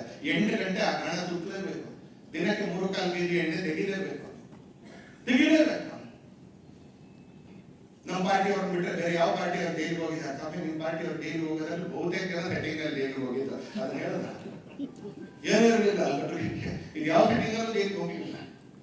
ಆ ಗಾಣ ನೋಡೋಣ ಅಂತ ಗಾಣ ಇದ್ದಂತ ಜೈಲಿನಲ್ಲಿ ಶಿಕ್ಷೆ ಅನುಭವಿಸ್ಕೊಂಡು ಹೊರಗಡೆ ಬರ್ತಾರೆ ಸಾವರ್ಕರ್. ವಾಪಸ್ ಬಂದ ನಂತರ ಮತ್ತೆ 13 ವರ್ಷಗಳ ಕಾಲ ರತ್ನಗಿರಿಯಲ್ಲಿ ಮತ್ತೆ ಮನೆಯಿಂದ ಹೊರಗಡೆ ಬರ್ಲಿಕ್ಕೆ ಬಿಡ್ಲಿಲ್ಲ. ಅಲ್ಲಿಂದ ನಾಸಿಕಿಗೆ ಶಿಫ್ಟ್ ಮಾಡ್ತಾರೆ, ನಾಸಿಕಿಂದ ರತ್ನಗಿರಿಗೆ ಶಿಫ್ಟ್ ಮಾಡ್ತಾರೆ. ನಿರಂತರ ಈ ಕಡೆಯಿಂದ ಆ ಕಡೆಯಿಂದ ಈ ಕಡೆ. ಯಾಕಂದ್ರೆ ಬಹಳ ಸ್ಪಷ್ಟವಾಗಿ ಗೊತ್ತಿತ್ತು ಬ್ರಿಟಿಷ್ ಸರ್ಕಾರಕ್ಕೆ, ಈ ಮನುಷ್ಯ ಲಂಡನ್ ಅಲ್ಲಿ ಇದ್ದಾಗ ಮದನ್ಲಾಲ್ ಧಿಂಗ್ರಾ ಶೋಕಿಲಾಲ್ ಅಂತ ಓಡಾಡ್ತಾ ಇದ್ದಾರೆ. ಸಿಗರೇಟ್ ತೆತ್ಕೊಂಡು, ಹುಕ್ಕಾ ತೆತ್ಕೊಂಡು, ಪೈಪ್ ತೆತ್ಕೊಂಡು, ಅಲ್ಲಿ ಇಲ್ಲಿ ಮ್ಯೂಸಿಕ್ ಕ್ಲಾಸ್ಗಳಿಗೆ ಹೋಗ್ಕೊಂಡು, ಬಾರ್ಗಳಿಗೆ ಹೋಗ್ಕೊಂಡು, ಡ್ಯಾನ್ಸ್ ಮಾಡ್ಕೊಂಡು ಮದನ್ಲಾಲ್ ಧಿಂಗ್ರಾ ಓಡಾಡ್ತಿದ್ದ. ಆದ್ರೆ ಸಾವರ್ಕರ್ ಅವರಿದ್ದಂತ ಇಂಡಿಯನ್ ಹೌಸಿಗೆ ಯಾವಾಗ ಮದನ್ಲಾಲ್ ಧಿಂಗ್ರಾ ಬರ್ಲಿಕ್ಕೆ ಅಂತ ಆರಂಭ ಮಾಡಿದ್ನೋ 3 ತಿಂಗಳಲ್ಲಿ ಮದನ್ಲಾಲ್ ಧಿಂಗ್ರಾ ಇಷ್ಟು ದೊಡ್ಡ ಕ್ರಾಂತಿಕಾರಿಯಾಗಿ ಬದಲಾದ. ಆತ ಲಂಡನ್ ನಲ್ಲಿ ಬ್ರಿಟಿಷ್ ಅಧಿಕಾರಿನ ಗುಂಡಿಕ್ಕಿ ಸಾಯಿಸೋ ಅಷ್ಟರ ಮಟ್ಟಿಗೆ ಬದಲಾದ. ಇದು ಬ್ರಿಟಿಷ್ ಗೊತ್ತಿತ್ತು. 1908 ಇಸ್ವಿಯಲ್ಲಿ ಲಂಡನ್ ಇಂದ ಬರ್ತಕ್ಕಂಥವ್ರ ಹತ್ರ ಬಾಂಬ್ ಮಾಡುವಂತ ತಂತ್ರಜ್ಞಾನ ಏನು, ಅದರ ಡ್ರಾಯಿಂಗ್ಗಳೇನು, ಅದನ್ನ ಮಾಡುವಂತ ತಜ್ಞರು, ಕಲಿಸುವಂತ ತಜ್ಞರು ಯಾರಿದ್ದಾರೆ ಅಂತ ತಿಳ್ಕೊಂಡು ಭಾರತಕ್ಕೆ ಅವ್ರನ್ನ ಕರೆಸಿ ಚಂದ್ರಶೇಖರ್ ಆಜಾದ್, ಭಗತ್ ಸಿಂಗ್ ಮುಂತಾದವರ ಹಿಂದೂಸ್ತಾನ್ ಸೋಷಿಯಲಿಸ್ಟ್ ರಿಪಬ್ಲಿಕನ್ ಆರ್ಮಿಯ ಕ್ರಾಂತಿಕಾರಿಗಳಿಗೆ ಆ ಬಾಂಬ್ ಮಾಡೋದನ್ನ ಕಲಿಸ್ಕೊಟ್ಟವ್ರು ಸಾವರ್ಕರ್, ಅದಕ್ಕೆ ಮಾಧ್ಯಮದವರು ಸಾವರ್ಕರ್ ಅಂತ ಬ್ರಿಟಿಷ್ ಸರ್ಕಾರಕ್ಕೆ ಬಹಳ ಚೆನ್ನಾಗಿ ಗೊತ್ತಿತ್ತು, ಬಹಳ ಸ್ಪಷ್ಟವಾಗಿ ಗೊತ್ತಿತ್ತು. ಲಾಲಾ ಹರ್ದಯಾಳ್ ಇರ್ಬೋದು, ಗದರ್ ಪಾರ್ಟಿ ಇರ್ಬೋದು, ಈ ತರ ನೂರಾರು ಜನರಿಗೆ ಸಾವರ್ಕರ್ ವ್ಯಾವಹಾರಿಕವಾಗಿರ್ತಕ್ಕಂಥ ಸಲಹೆಗಳನ್ನ, ಪ್ರಾಕ್ಟಿಕಲ್ ಸೊಲ್ಯೂಷನ್ಸ್ ಮತ್ತು ಸೊಲ್ಯೂಷನ್ಸ್ ಗಳನ್ನ ಕೊಡ್ತಿತ್ತು ಅಂತ ಬ್ರಿಟಿಷ್ ಸರ್ಕಾರಕ್ಕೆ ಚೆನ್ನಾಗಿ ಗೊತ್ತಿತ್ತು. ಕೇಳಿದ್ರಲ್ಲ ಸಾಮಾನ್ಯ ಮುಖ್ಯಮಂತ್ರಿಗಳು, ಹಾಗೆ ಯಾಕೆ ಇವ್ರನ್ನೇ ಯಾಕೆ 14 ವರ್ಷ ಕಳಿಸೋದು ಅಂತ. ಸಮಥಿಂಗ್ ಸ್ಪೆಷಲ್ ಏನಿಟ್ಟಂದ್ರೆ ಅವೆಲ್ಲ ವಿಶೇಷಗಳು. ನೇತಾಜಿ ಸುಭಾಷ್ ಚಂದ್ರ ಬೋಸ್ಗೆ ಪುಸ್ತಕದ ವಾಕ್ಯಗಳನ್ನ ಓದ್ಬೋದು, ಸಮಯದ ಕಾರಣಕ್ಕೆ ನಾನು ಓದ್ತಾ ಇಲ್ಲ. ನೇತಾಜಿ ಸುಭಾಷ್ ಚಂದ್ರ ಬೋಸ್ಗೆ ಸಾರ್ವಜನಿಕ ಮಂಚದಲ್ಲಿ ಕೇಳ್ತಾರೆ, ಅಪ್ ಕ್ಯಾ ಕರ್ ರಹೆ ಹೋ ಯಾರ್ ಭಾರತ್ ಮೇ? ಯಾವುದೋ ಒಂದಷ್ಟು ಸ್ಟ್ಯಾಚ್ಯೂಗಳನ್ನ ಧ್ವಂಸ ಮಾಡೋದು, ವಾಪಸ್ ಜೈಲಿಗೆ ಹೋಗೋದು, ಆ ಜೈಲಿಗೆ ಹೋಗಿ ಒಂದಷ್ಟು ದಿನ ಆದ್ಮೇಲೆ ಹೊರಗಡೆ ಬರೋದು, ಇದನ್ನೇ ಪುರುಷಾರ್ಥ ಅಂತ ಅನ್ಕೊಂಡಿದ್ದಾರೆ ನೀವು? ಇಲ್ಲ. ಎರಡನೇ ಮಹಾಯುದ್ಧದ ಕರಿನೆರಳು ನಿಧಾನಕ್ಕೆ ಹರಡಲಿಕ್ಕೆ ಶುರುವಾಗಿದೆ ಜಗತ್ತಿನಾದ್ಯಂತ. 1938ರ ಸುಮಾರಿನ ಕಥೆ ಅವ್ರು ಹೇಳಿ. ಎರಡನೇ ಮಹಾಯುದ್ಧದ ಕರಿನೆರಳು ಎಲ್ಲಾ ಕಡೆ ಆವರಿಸ್ತಾ ಇದೆ. ಈ ಸಂದರ್ಭದಲ್ಲಿ ಜಪಾನ್, ಜರ್ಮನಿ ಇವೆಲ್ಲವೂ ಕೂಡ ಬ್ರಿಟನ್ಗೆ ವಿರುದ್ಧವಾಗಿ ನಿಂತ್ಕೊಳ್ತಾ ಇದ್ದಾರೆ. ಈ ಸನ್ನಿವೇಶವನ್ನ ನಾವು ಉಪಯೋಗಿಸ್ಕೊಳ್ತಕ್ಕಂಥ ಸೈನಿಕೀಯ ಸಾಮರ್ಥ್ಯ ಅದನ್ನ ಭಗವಂತ ನಿಮಗೆ ಕೊಟ್ಟಿದ್ದಾನೆ. ಆ ಸಾಮರ್ಥ್ಯವನ್ನು ಉಪಯೋಗಿಸ್ಕೊಳ್ಳಿ. ನೀವು ಹೊರಗಿನಿಂದ ಬಂಗಾಳವನ್ನು ನೀವು ದಾಳಿ ಮಾಡಬೇಕು, ಹೊರಗಿನಿಂದ ಅಂಡಮಾನ್ಗೆ ದಾಳಿ ಮಾಡಬೇಕು. ನಾವು ನಮ್ಮ ಹಿಂದೂ ಮಹಾಸಭಾ ಕಾರ್ಯಕರ್ತರು ಅದಕ್ಕೆ ಬೆಂಬಲವಾಗಿ ನಿಂತ್ಕೊಳ್ತೀವಿ. ನೀವು ಹೊರಗಿಂದ ದಾಳಿ ಮಾಡಿದಾಗ ನಾವು ಬ್ರಿಟಿಷರನ್ನ ಬಗ್ಗಿಸಬಹುದು ಅಂತಕ್ಕಂಥ ವ್ಯಾವಹಾರಿಕವಾಗಿರ್ತಕ್ಕಂಥ ಸಲಹೆಯನ್ನ ನೇತಾಜಿ ಸುಭಾಷ್ ಚಂದ್ರ ಬೋಸ್ ಅವರಿಗೆ ಸಾರ್ವಜನಿಕ ಕಾರ್ಯಕ್ರಮದಲ್ಲಿ ಕೊಡ್ತಾರೆ. ಏನೋ ಗುಟ್ಟಾಕಿದ್ದು ಹೇಳಲಿಲ್ಲ. ಅದಾಗ 6 ತಿಂಗಳಿಗೆ ನೇತಾಜಿ ದೇಶದಿಂದ ಹಾಕಿದಾರ. ಆಮೇಲೆ ಏನ್ ನಡೀತು ಇತಿಹಾಸ ನಮಗೆ ಚೆನ್ನಾಗಿ ಗೊತ್ತಿದೆ. ಅದಕ್ಕೆ ನೆಹರು ಪ್ರಣೀತವಾಗಿರ್ತಕ್ಕಂಥ ಸರ್ಕಾರ ಆಗಿನ ಶಿಕ್ಷಣ ಮಂತ್ರಿಗಳ ಮುಖಾಂತರ ಒಂದು ಗರಿ ಪರದೆಯನ್ನೇ ಎಳೆದುಬಿಟ್ಟಿದ್ದಾರೆ. ಅಂತಂದ್ರೆ ಅದನ್ನ ನಾವು ಇತಿಹಾಸ ನಮ್ಮ ಮಕ್ಕಳು ಮೊಮ್ಮಕ್ಕಳು ನಾವು ಯಾರು ಓದೋದೇ ಇಲ್ಲ. ನೇತಾಜಿ ಸುಭಾಷ್ ಚಂದ್ರ ಬೋಸ್ ಅವರು ನಡೆಸಿರ್ತಕ್ಕಂಥ ದಾಳಿ ಕಾರಣಕ್ಕೆ ಬ್ರಿಟಿಷರ ಮಧ್ಯದಲ್ಲಿ ಎಷ್ಟು ಅನಾಹುತ ಸೃಷ್ಟಿ ಆಯ್ತು ಅನ್ನೋದನ್ನ ಇವತ್ತು ಇತಿಹಾಸ ನಮ್ಗೆ ಎಲ್ಲರೂ ಕೂಡ ಶಾಲೆಯ ಪಠ್ಯ ಪುಸ್ತಕದಲ್ಲಿ ಕಲಿಸ್ಕೊಡೋದಿಲ್ಲ. ಟೂ ನೇಷನ್ ಥಿಯರಿಗೆ ಸಾವರ್ಕರ್ ಒಪ್ಕೊಂಡ್ರು ಅಂತ. ಟೂ ನೇಷನ್ ಥಿಯರಿ ಅರ್ಥ ಮಾಡೋಣ ಅಂತ ಯಾವಾಗ ಹೇಳಿದ್ದವರು ಪರಿಸ್ಥಿತಿಯ ಗಂಭೀರತೆ 45-46 ಸಂದರ್ಭದಲ್ಲಿ ನೋಡಿದಾಗ. ಆದ್ರೆ ಸಿಂಧಿಗೆ ಪ್ರವಾಸ ಮಾಡಿದ್ರು, ಕರಾಚಿಗೆ ಪ್ರವಾಸ ಮಾಡಿದ್ರು, ಅಸ್ಸಾಮಿಗೆ ಪ್ರವಾಸ ಮಾಡಿದ್ರು, ಕಲ್ಕತ್ತಾಕ್ಕೆ ಪ್ರವಾಸ ಮಾಡಿದ್ರು. ಈ ಎಲ್ಲ ಕಡೆಗಳಲ್ಲಿ ಪ್ರವಾಸ ಮಾಡಿದಾಗ ಅವ್ರು ಏನ್ ಹೇಳಿದ್ದು ಅಂತ ಕೇಳಿದ್ರೆ, ಹಿಂದೂಗಳ ಹಿತಕ್ಕೋಸ್ಕರ ನಾವು ಅಖಂಡವಾಗಿರ್ತಕ್ಕಂಥ ಭಾರತವನ್ನು ಸಂರಕ್ಷಿಸಿಕೊಳ್ಬೇಕು ಹೇಳ್ತಾರೆ. ಅವ್ರು ಸಿಖ್ ಬಂಧುಗಳಿಗೆ ವಿನಂತಿ ಮಾಡ್ತಾರೆ, ನೀವು ಸಿಖ್ ಅಂತ ಬರ್ತಿ ಪರವಾಗಿಲ್ಲ, ಆದ್ರೆ ಸಿಖ್ ಹಿಂದೂಗಳು ಅಂತ ಬರ್ತಿ. ಯಾಕಂದ್ರೆ ಸೆನ್ಸಸ್ ನಲ್ಲಿ ಆ ಹಿಂದೂ ಅನ್ನೋದನ್ನ ಲೆಕ್ಕ ಹಾಕ್ತಾ ಇದ್ದಾರೆ. ಬರೀ ಸಿಖ್ ಅಂತ ಬರ್ಕೊಡಿ. ಬೌದ್ಧ ಸನ್ಯಾಸಿಗಳನ್ನ, ಬೌದ್ಧ ಭಿಕ್ಷುಗಳನ್ನ ಹೋಗಿ ಭೇಟಿ ಆಗ್ತಾರೆ, ಬೌದ್ಧ ಸಂಘ ಮಹಾಸಂಘದವ್ರನ್ನ ಭೇಟಿ ಆಗ್ತಾರೆ. ನೀವು ಬುದ್ಧಿಸ್ಟ್ ಅಂತ ಬರ್ತೀವಿ, ನೀವು ಬೌದ್ಧ ಧರ್ಮೀಯರು ಅಂತ ಬರ್ತೀವಿ, ತೊಂದರೆ ಇಲ್ಲ. ಆದ್ರೆ ಬೌದ್ಧ ಹಿಂದೂಗಳು ಅಂತ ಬರ್ತೀವಿ, ಜೈನ ಹಿಂದೂಗಳು ಅಂತ ಬರ್ತೀವಿ. ಕೈಗಾರಿಕೆ ಎಲ್ಲರ ಹತ್ರ ಮಾತಾಡ್ತಾರೆ, ಇಡೀ ದೇಶದಲ್ಲಿ ಸಂಚಾರ ಮಾಡ್ತಾರೆ. ಆದ್ರೆ ಆಗ್ಲೇ ಚರ್ಚಿನ ಪ್ರಭಾವದಲ್ಲಿ ಇದ್ದಂತ ಇವತ್ತಿನ ಬಾಂಗ್ಲಾದೇಶದಲ್ಲಿ ಇರ್ತಕ್ಕಂಥ ಬುಡಕಟ್ಟು ಜನಾಂಗದವರು, ವನವಾಸಿಗಳು ಅವ್ರು ತಮ್ಮನ್ನು ತಾವು ಟ್ರೈಬ್ ಅಂತ ಬರೆಸ್ತಾರೆ. ಇವತ್ತು ಬಾಂಗ್ಲಾದೇಶ ನಮ್ಮಿಂದ ದೂರ ಆಗ್ಲಿಕ್ಕೆ, ಆ ಭೂಭಾಗ ದೂರ ಆಗ್ಲಿಕ್ಕೆ ಅತ್ಯಂತ ದೊಡ್ಡ ಕಾರಣಗಳಲ್ಲಿ ಆ ವನವಾಸಿ ಬಂಧುಗಳು, ಬುಡಕಟ್ಟು ಬಂಧುಗಳು ಸ್ವಲ್ಪ ಜಾಗರೂಕವಾಗಿ ತಮ್ಮ ಜಾತಿ ಜೊತೆಗೆ, ತಮ್ಮ ಪಂಥದ ಜೊತೆಗೆ ತಾವು ಹಿಂದೂ ಅಂತ ಬರ್ತಿದ್ದಿದ್ರೆ ಇವತ್ತು ಇರ್ತಕ್ಕಂಥ ದಾರುಣವಾಗಿರ್ತಕ್ಕಂಥ ಪರಿಸ್ಥಿತಿ ಅವ್ರಿಗೆ ಇರ್ತಿರ್ಲಿಲ್ಲ. ಯಾಕಂದ್ರೆ ಅವ್ರು ಚಕ್ಮ ಅಂತ ಬರ್ತಿದ್ರು, ಚಕ್ಮ ಅಂತ ಒಂದಷ್ಟು ಹೆಸರಿತ್ತು, ಹಿಂದೂ ಅಂತ ಒಂದಷ್ಟು ಹೆಸರಿತ್ತು, ಬಹುಸಂಖ್ಯಾತವಾಗಿ ಮುಸಲ್ಮಾನ್ ಅಂತ ಹೆಸರಿತ್ತು. ಆ ಚಕ್ಮಗಳು ಕೂಡ ಹಿಂದೂ ಅಂತ ಬರ್ತಿದ್ದಿದ್ರೆ ಆ ಭೂಭಾಗ, ಸಿಲ್ಹೆಟ್ ಮುಂತಾದ ಭೂಭಾಗ ನಮ್ಮ ಹತ್ರನೇ ಇರ್ತಿತ್ತು. ಸಾವರ್ಕರ್ ಅಲ್ಲಿಗೆಲ್ಲ ಪ್ರವಾಸ ಮಾಡಿದ್ರು, ಅಲ್ಲಿಗೆಲ್ಲ ಪ್ರವಾಸ ಮಾಡಿದ್ರು.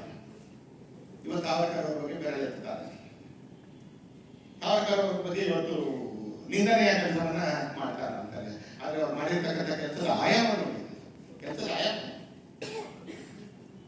ಅಸ್ಸಾಂನಲ್ಲಿ ಅವ್ರು ಹೇಳ್ತಾರೆ, ನೀವು ಇದೇ ರೀತಿಯಲ್ಲಿ ಅಲ್ಲಿಂದ ಮುಸಲ್ಮಾನರು, ಬಾಂಗ್ಲಾದೇಶ ಮುಸಲ್ಮಾನರು ಇಲ್ಲಿಗೆ ಬರ್ತಾನೆ ಇದ್ರೆ ಅಸ್ಸಾಂ ಈ ದೇಶಗಳು ಉಳ್ಕೊಳ್ಳೋದಿಲ್ಲ ಅಂತ ಹೇಳ್ತಾರೆ. ಆದ್ರೆ ನೆಹರು ಹೇಳಿದ್ದೇನು, ಖಾಲಿ ಜಾಗ ಎಲ್ಲಿದೆ ಅವ್ರು ಬರೋದನ್ನ ಹೇಗೆ ತಡೆಯ? ಅದೇ ಹಾಗಾದ್ರೆ ನೆಹರು ಹೇಳ್ತಾ ಇದ್ದಿದ್ದು ತೀನ್ಮೂರ್ತಿ ಭವನ್ ಇದೆ ದೆಹಲಿ, ಅದು ವಿಪರೀತ ದೊಡ್ಡ ಕಾಂಪೌಂಡ್. ಆ ಕಾಂಪೌಂಡ್ ಒಳಗೆ ಯಾರಾದ್ರೂ ಪ್ರಧಾನಮಂತ್ರಿ ಮನೆಯೊಳಗೆ ಯಾರಾದ್ರೂ ಬಂದು ಟೆಂಟ್ ಹಾಕೊಂಡ್ರೆ ಖಾಲಿ ಜಾಗದಲ್ಲಿ ಯಾರಾದ್ರೂ ಕಲಿಯೋಕ್ಕಾಗುತ್ತೆ ಅಂತ ನೆಹರು ಹೇಳ್ತಿದ್ರು. ಒಂದ್ ಕಡೆಯಿಂದ ಕಾಶ್ಮೀರದ ಬಗ್ಗೆ ಹೇಳ್ತಾರೆ, ಎಲ್ಲಿ ಬೇರೆ not even blade of grass growth ಅಂತ ಭೂಮಿ ನಮ್ಗೆ ಯಾಕೆ ಅಂತ ಕೇಳ್ತಾರೆ. ಇನ್ನೊಂದ್ ಕಡೆ ಅಸ್ಸಾಮಿನ ಕಾರ್ಯಕರ್ತರಿಗೆ, ಯಾಕೆ ಕಾಂಗ್ರೆಸ್ ಕಾರ್ಯಕರ್ತರಿಗೆ ಹೇಳ್ತಾರೆ. ಅಥಾಮಿ ಕಾಂಗ್ರೆಸ್ ಕಾರ್ಯಕರ್ತರು ಹೇಳ್ತಾರೆ ಖಾಲಿ ಜಾಗದಲ್ಲಿ ಯಾರಾದ್ರೂ ಬಂದು ಟೆಂಟ್ ಹಾಕೊಂಡ್ರೆ ನಾವೇ ಕರೆಯಕ್ಕಾಗುತ್ತೆ. ಗೋಪಿನಾಥ್ ಕೊರಡಲಾಯ್ ಅಂತ ಒಬ್ಬ ಮನುಷ್ಯ, ಮಹಾಪುರುಷ, ಅಸ್ಸಾಂನಲ್ಲಿದ್ದಾರೆ. ಅವ್ರು ಧರಣಿ ಕುತ್ಕೊಂಡಿದ್ರೆ ಗಾಂಧೀಜಿಗಳನ್ನು ಕೂಡ ತೆರಿತಾ ಇರ್ಲಿಲ್ಲ. ಜವಾಹರ್ಲಾಲ್ ನೆಹರು ಪರ್ಮನೆಂಟ್ ಆಗಿ ಮುಚ್ಕೊಂಡೇ ಬಿಟ್ಟಿದ್ರು. ಯಾಕಂದ್ರೆ ಅವ್ರಿಗೆ ಸಿಕ್ಬಿಟ್ಟಿತ್ತು ಬೆಚ್ಚಗಿರೋ ಕುರ್ಚಿ, ಸಿಕ್ಕಿ ಆಗಿತ್ತು ಬೆಚ್ಚಗಿರೋ ಕುರ್ಚಿ. ಗೋಪಿನಾಥ್ ಕೊರಡಲಾಯ್ ಗುವಾಹಟಿಯಲ್ಲಿ ಧರಣಿ ಆರಂಭ ಮಾಡ್ತಾರೆ. ಆ ಇಡೀ ಧರಣಿಗೆ ಸಾವರ್ಕರ್ ಅವರ ಬೆಂಬಲ ಇರುತ್ತೆ, ಕಲ್ಪನೆ ಕೂಡ ಇರುತ್ತೆ. ಗೋಪಿನಾಥ್ ಕೊರಡಲಾಯ್ ಧರಣಿ ಆರಂಭ ಆಗಿದ್ರಿಂದ ಗಾಂಧೀಜಿ ಕಣ್ತೆರಿಯುತ್ತೆ. ಆಮೇಲೆ ಗಾಂಧೀಜಿ ಪಾತ್ರ ವಹಿಸಿ ಇವತ್ತು ನಮ್ಗೆ ಪೂರ್ವೋತ್ತರ ಅಂತ ನಾರ್ತ್ ಈಸ್ಟ್ ಅಂತ ಒಂದು ಸ್ವಲ್ಪ ಇದೆಯಾ ನಮ್ಮ ಕೈಲಿ, ಅದು ನಮ್ಮ ಕೈಲಿ ಉಳ್ಕೊಳ್ಳುತ್ತೆ. ಇಲ್ದಿದ್ರೆ ಅದು ಯಾವುದು ನಮ್ಮ ಕೈಲಿ ಉಳ್ಕೊಳ್ಳೋದೇ ಇರಲಿಲ್ಲ. ಇವತ್ತು ನೀವು ಪಶ್ಚಿಮ ಬಂಗಾಳದ ಹತ್ರ ಭಾರತದ ಭೂಪಟವನ್ನು ನೋಡಿದ್ರೆ ನಿಮ್ಗೆ ಅರ್ಥ ಆಗುತ್ತೆ, ನಮಗೆ ಬಹಳ ಅಸಹಜವಾಗಿ ಕಡೆಗೆ ಅಪಭಾಗ ಉಳ್ಕೊಂಡ್ಬಿಟ್ಟಿದೆ. ತಂತ್ರಕ್ಕೆ ಇದು ಇಷ್ಟು ಬಲಿಯಾಗ್ಬಿಡ್ತಾವ. ಆದ್ರೆ ಒಬ್ಬ ಗೋಪಿನಾಥ್ ಕೊರಡಲಾಯ್ ಕಾರಣಕ್ಕೆ ಇವತ್ತು ನಾರ್ತ್ ಈಸ್ಟ್ ಮಾತ್ರ ಉಳ್ಕೊಳ್ತಾವ. ಸಾವರ್ಕರ್ ಇದನ್ನ ಬಹಳ ಮುಂಚೆನೆ ವಿಜುವಲೈಸ್ ಮಾಡಿದ್ರು.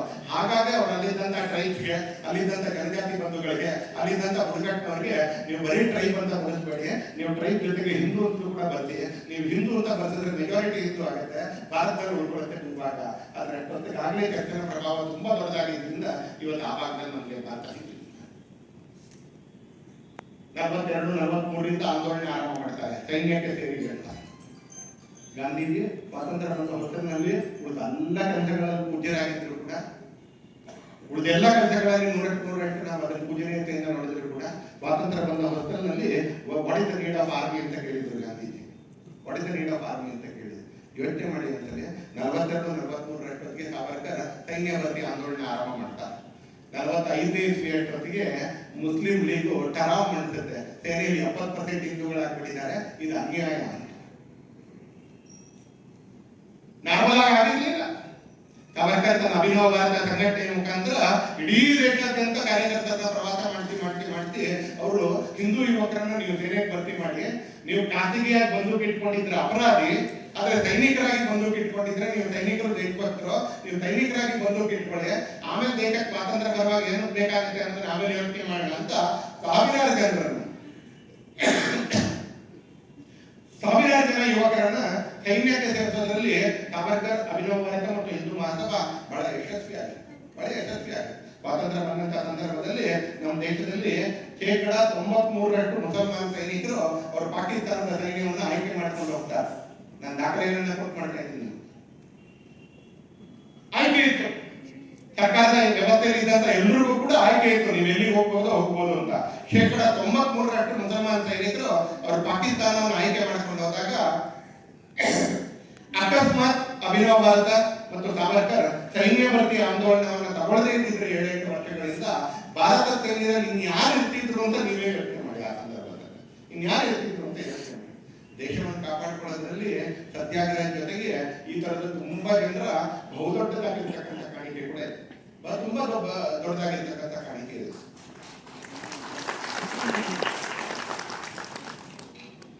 ಚೀನಾ ಯುದ್ಧ ಬಂತು, ಸಾವರ್ಕರ್ ಅವರು ಎಚ್ಚರಿಸಿದ್ರು.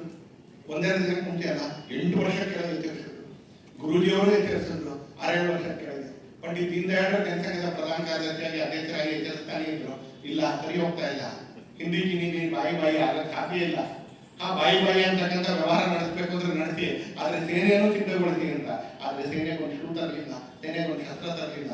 ನಾನು ವಿದೇಶಾಂಗ ನೀತಿಯಿಂದಾನೇ ನಾನು ಜಗತ್ತಿನ ಎತ್ಕೊಳ್ತೀನಿ ಅಂತಕ್ಕಂಥ ಪ್ರಮೆ ಇದ್ದಂತ ಜವಾಹರ್ಲಾಲ್ ನೆಹರು 8 ವರ್ಷ ಕೆಳಗೆ ಸಾವರ್ಕರ್ ಎಚ್ಚರ ಕೊಡ್ತಾರೆ, ಸಹೃದಯತೆಯಿಂದ ಎಚ್ಚರ ಕೊಡ್ತಾರೆ. ವಿರೋಧ ಮಾಡಲಿಲ್ಲ ಅವ್ರ ಸರ್ಕಾರವನ್ನ, ಬಟ್ ಪತ್ರ ಬರೀತಾರೆ, ಈ ನೀತಿ ಕಾರಣಕ್ಕೆ ನಿಮ್ಗೆ ಸಮಸ್ಯೆ ಆಗುತ್ತೆ, ಚೀನಾವನ್ನ ನಂಬಲಿಕ್ಕೆ ಸಾಧ್ಯ ಇಲ್ಲ, ಅದು ಜಗತ್ತಲ್ಲಿ ವಿಸ್ತರಣವಾದಿಯಾಗಿ ಹೋಗ್ತಾ ಇದೆ, ಹೀಗಾಗಿ ನಾವು ಭಾರತ ಎಚ್ಚರಿಕೆಯಿಂದ ಇರಬೇಕು ಅಂತ ಅನ್ಕೊಂಡು ಅವರು ನೇರ ಪತ್ರ ಬರೀತಾರೆ. ಅದೇ ರೀತಿ ಪುಟಿಲೆ ಗುರುಜಿಯವರು ಬರೀತಾರೆ, ಅದೇ ರೀತಿ ಜೊತೆ ದೀನದಯಾಳ್ ಉಪಾಧ್ಯಾಯರು ಬರೀತಾರೆ. ಯಾರು ಹೇಳಿದ್ರು ನೆಹರು ಕೇಳಲಿಲ್ಲ. ಇವತ್ತು ನಾವು ನೋಡ್ತೀವಿ 62ರ ದುಸ್ಸಾಹಸದ ಕಾರಣಕ್ಕೆ ಇವತ್ತು ಚೀನಾ ಈ ಕ್ಷಣಕ್ಕೂ ಕೂಡ ಎಲ್ಲ ಸಂದರ್ಭಗಳಲ್ಲೂ ಭಾರತದ ಮೇಲೆ ಒತ್ತಡ ಹಾಕುವಂತ ಪ್ರಯತ್ನ ಮಾಡುತ್ತೆ. ಸಾವರ್ಕರ್ ಈ ದೇಶದ ಸುರಕ್ಷೆಗೆ ಬಹುದೊಡ್ಡದಾಗಿರ್ತಕ್ಕಂಥ ಕೊಡುಗೆಯನ್ನು ಕೊಟ್ಟರು. ಈ ದೇಶದ ನ್ಯಾಷನಲ್ ಸೆಕ್ಯೂರಿಟಿಗೆ ಬಹುದೊಡ್ಡದಾಗಿರ್ತಕ್ಕಂಥ ಸೆಕ್ಯೂರಿಟಿಯನ್ನು ಕೊಡುಗೆಯನ್ನು ಕೊಟ್ಟರು. ಅವರ ಪಾತ್ರವನ್ನ ಎಂದಿಗೂ ಕೂಡ ನಾನು ಅನ್ಕೊಳ್ತೀನಿ ಮರೀಲಿಕ್ಕೆ ಸಾಧ್ಯವೇ ಇಲ್ಲ. ಈಗ ಸಾವರ್ಕರ್ ಬಹುಆಯಾಮಿ ವ್ಯಕ್ತಿತ್ವ. ಒಬ್ಬ ಸ್ವಾತಂತ್ರ್ಯ ಹೋರಾಟಗಾರನಾಗಿ ಅವರ ಕಥೆಯನ್ನ ನಾನು ನಿಲುಮೆ ಎಲ್ಲ ತಂಡದವರಿಗೆ ನಾನು ವಿನಂತಿ ಮಾಡ್ತೀನಿ. ಹೀಗೆ ಚಕ್ರವರ್ತಿ ಸೂಲಿಬೇರೆ ಅವ್ರನ್ನ, GB ಹರೀಶನ್ನ, ಉದಯ್ ಮಾವಕರ್ನ, ವಿಕ್ರಮ್ ಸಂಪತ್ತನ್ನ, ಮಧ್ಯದಲ್ಲಿ ನಮ್ಮ ನಾನಾಗರಾಜನ್ನು ಕರೆಸಿ ಎಲ್ಲರೂ ಭಾಷಣದ ಮಧ್ಯದಲ್ಲಿ ಒಂದೊಂದು ಸಾವರ್ಕರ್ ಹಾಡು ಹೇಳ್ತಿ ರಾತ್ರಿ ಜಾಗರಣೆ ಒಂದು ಕಾರ್ಯಕ್ರಮ ಮಾಡಿ ಅಂತ ಹೇಳ್ತೀನಿ. ಇದೇ ತರ ಸುತ್ತುತ್ತೆ. ಯಾಕಂದ್ರೆ ಆ 4 ಜನ ಮಹನೀಯರ ಭಾಷಣ ಚೆನ್ನಾಗಿರುತ್ತೆ ಖಂಡಿತ, ನಾನಾಗರಾಜ್ ಅವರ ಹಾಡು ಕೂಡ ಚೆನ್ನಾಗಿರುತ್ತೆ ಖಂಡಿತ. ಆದ್ರೆ ಸಾವರ್ಕರ್ ವ್ಯಕ್ತಿತ್ವ ಹಾಗೆ ಜಾಗರಣೆ ಮಾಡ್ತಾ ಕೇಳ್ಬೋದಾಗಿರ್ತಕ್ಕಂಥ ಓದೋದಾಗಿರ್ತಕ್ಕಂಥ ವ್ಯಕ್ತಿತ್ವ ಅಂತ. ಸ್ವಾತಂತ್ರ್ಯ ಹೋರಾಟಕ್ಕೆ ತನ್ನನ್ನು ತಾನು ಹವಿಸ್ತನ್ನಾಗಿ ಅರ್ಪಿಸ್ಕೊಂಡ್ರು. ಇಡೀ ಮನೆ ಹವಿಸ್ತಾಗಿ ಅರ್ಪಿಸ್ಕೊಳ್ತ, ಇಡೀ ಮನೆ ಹವಿಸ್ತಾಗಿ ಅರ್ಪಿಸ್ಕೊಳ್ತ. ಇನ್ನೊಂದ್ ಕಡೆಯಿಂದ ನೋಡಿದ್ರೆ ಈಗ ತಾನೇ ನಾವು ಹಾಡು ಕೇಳಿದ ಸಾಹಿತ್ಯ ಮತ್ತು ಲೇಖನಿಯಿಂದ ಪ್ರಚಂಡವಾಗಿರ್ತಕ್ಕಂಥ ದೇಶಭಕ್ತಿಯ ಭಾವನೆಯನ್ನ ಅವರು ಇಡೀ ದೇಶದಲ್ಲಿ ಹರಡಿಸ್ತಾ ಹೋದ್ರು. ಮೇಯರ್ ಅನ್ನೋ ಶಬ್ದಕ್ಕೆ ಮಹಾಪೌರ ಅನ್ನೋ ಶಬ್ದ ತಂದಿದ್ದವರು, ಕಾರ್ಪೊರೇಷನ್ ಅನ್ನೋ ಶಬ್ದಕ್ಕೆ ನಗರ ಪಾಲಿಕೆ ಅನ್ನೋ ಶಬ್ದವನ್ನ ಆಲ್ಟರ್ನೇಟಿವ್ ಆಗಿ ತಂದಿದ್ದವರು, ಮಾರ್ಟಿಯರ್ ಅಲ್ಲ ಶಹೀದ್ ಅಲ್ಲ, ಹೇಳ್ತಾ ಇದ್ದೀನಿ ನಿಮ್ಗೆ, ಕಿವಿ ತೆಗೆದು ಕೇಳ್ಕೊಳ್ಳಿ ಅಂತಾರೆ. ಮಾರ್ಟಿಯರ್ಸ್ ಅಲ್ಲ, ಶಹೀದ್ ಅಲ್ಲ, ಹುತಾತ್ಮ ಅಂತ ಬರೀಬೇಕು ಅಂತ ಹೇಳ್ಕೊಟ್ಟವರು ಅವರು. ನಾವು ತುಂಬಾ ರೆಸ್ಟ್ ಇನ್ ಪೀಸ್ ಅಂತ ಬರೀತೀವಿ, ಎಲ್ಲಾದ್ರೂ ದಾಖಲೆಗಳಲ್ಲಿ ರೆಸ್ಟ್ ಇನ್ ಪೀಸ್ ಅನ್ನ ಅರ್ಥವನ್ನು ಹುಡುಕಿ ಅಂತಾರೆ. ಅದಾದ್ಮೇಲೆ ನೀವು ರೆಸ್ಟ್ ಇನ್ ಪೀಸ್ ಅನ್ನು ಬರೆಯೋದನ್ನ ನಿಲ್ಲಿಸ್ತಿರ್ತೀರ ಅಂತಾರೆ. ಹಾಗೆ ಶಹೀದ್ ಅನ್ನೋದನ್ನು ಬರೆಯೋದನ್ನ ನಿಲ್ಲಿಸ್ತೀರಿ ನೀವು ಅಂತಾರೆ. ಅವ್ರು ಹುತಾತ್ಮ ಅನ್ನೋ ಶಬ್ದವನ್ನ ಪ್ರಯೋಗ ಮಾಡಿದ್ರು. ಇಂಟರ್ವಲ್ ಅಂತಕ್ಕಂಥ ಶಬ್ದಕ್ಕೆ ಮಧ್ಯಂತರ ಅಂತಕ್ಕಂಥ ಶಬ್ದವನ್ನ ಪ್ರಯೋಗ ಮಾಡಿದ್ರು. ಹೀಗೆ ಪೌರ, ಮಹಾಪೌರ, ಮಧ್ಯಂತರ, ಹುತಾತ್ಮ, ಈ ತರದ ಸಾವಿರಾರು ಶಬ್ದಗಳನ್ನ ಮರಾಠಿ ಮತ್ತು ಹಿಂದಿಯನ್ನ ಏಕಕಾಲದಲ್ಲಿ ಶುದ್ಧೀಕರಿಸಿಕೊಳ್ಬೇಕು ಅನ್ನುವಂತ ಬಹುದೊಡ್ಡ ಆಂದೋಲನವನ್ನ ಆರಂಭ ಮಾಡ್ತಾರೆ. ಇವತ್ತು ನಾವು ಅವ್ರಿಗೆ ಹೇಳಿರ್ತಕ್ಕಂಥ ಶಬ್ದವನ್ನು ನಾವು ಇವತ್ತು ಬೆಂಗಳೂರಿನಲ್ಲೂ ಕೂಡ ಉಪಯೋಗಿಸ್ತೀವಿ.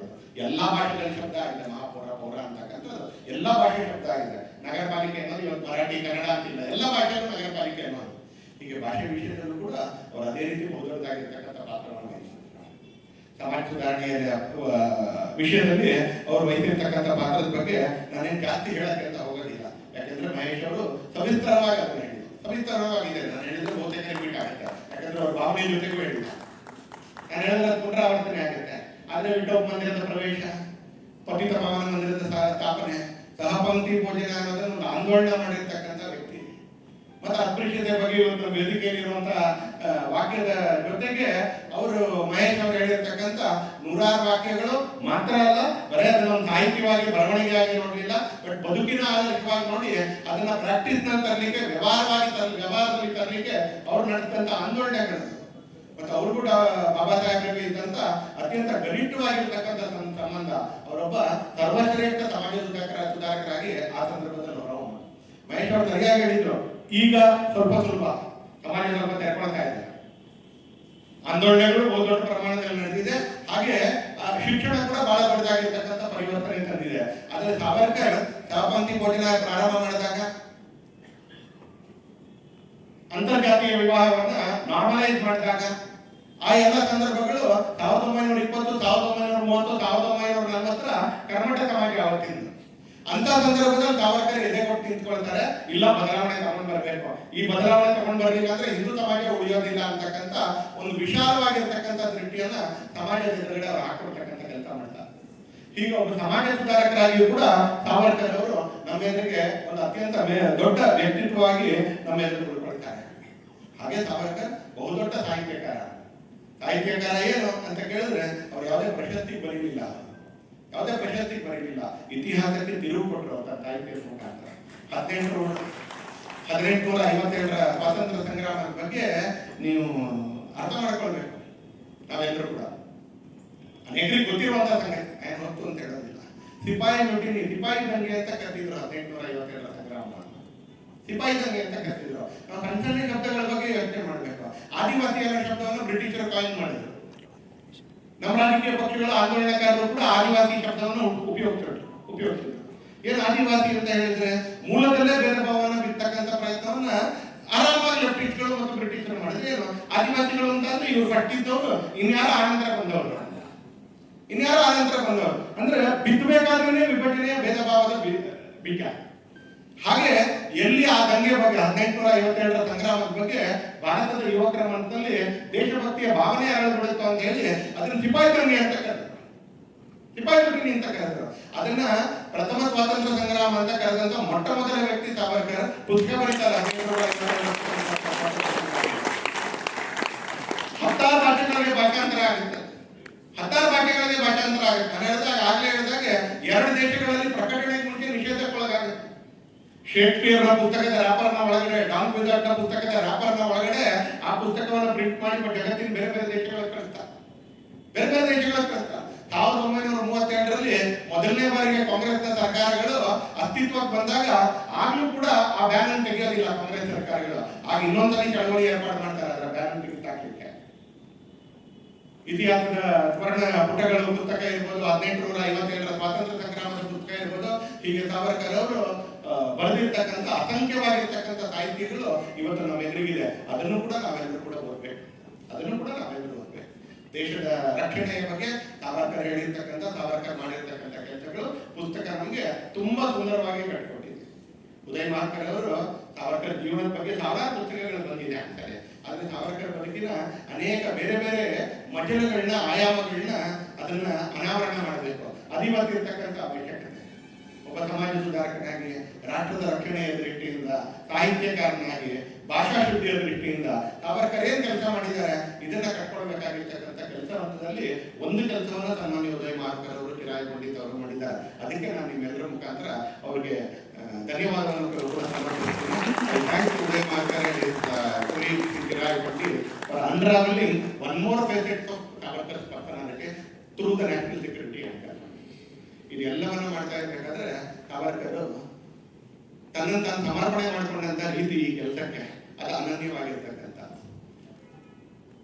ಇವೆಲ್ಲವೂ ಅವರ ಬದುಕಿನಲ್ಲಿ ಅವರು ಬೇರೆ ಬೇರೆ ಚಟುವಟಿಕೆಗಳನ್ನ ದೇಶದ ದೃಷ್ಟಿಯಿಂದ ಮಾಡಿದ್ರು ಅಂತ ಹೇಳಿದ್ರೆ, ಬದುಕನ್ನ ತಾಯಿ ಭಾರತಿಗೆ ಅವರು ಸಮರ್ಪಣೆ ಮಾಡ್ಕೊಂಡಿದ್ದ ರೀತಿ ಅದು ಬಹಳ ಅನನ್ಯವಾಗಿರ್ತಕ್ಕಂಥ.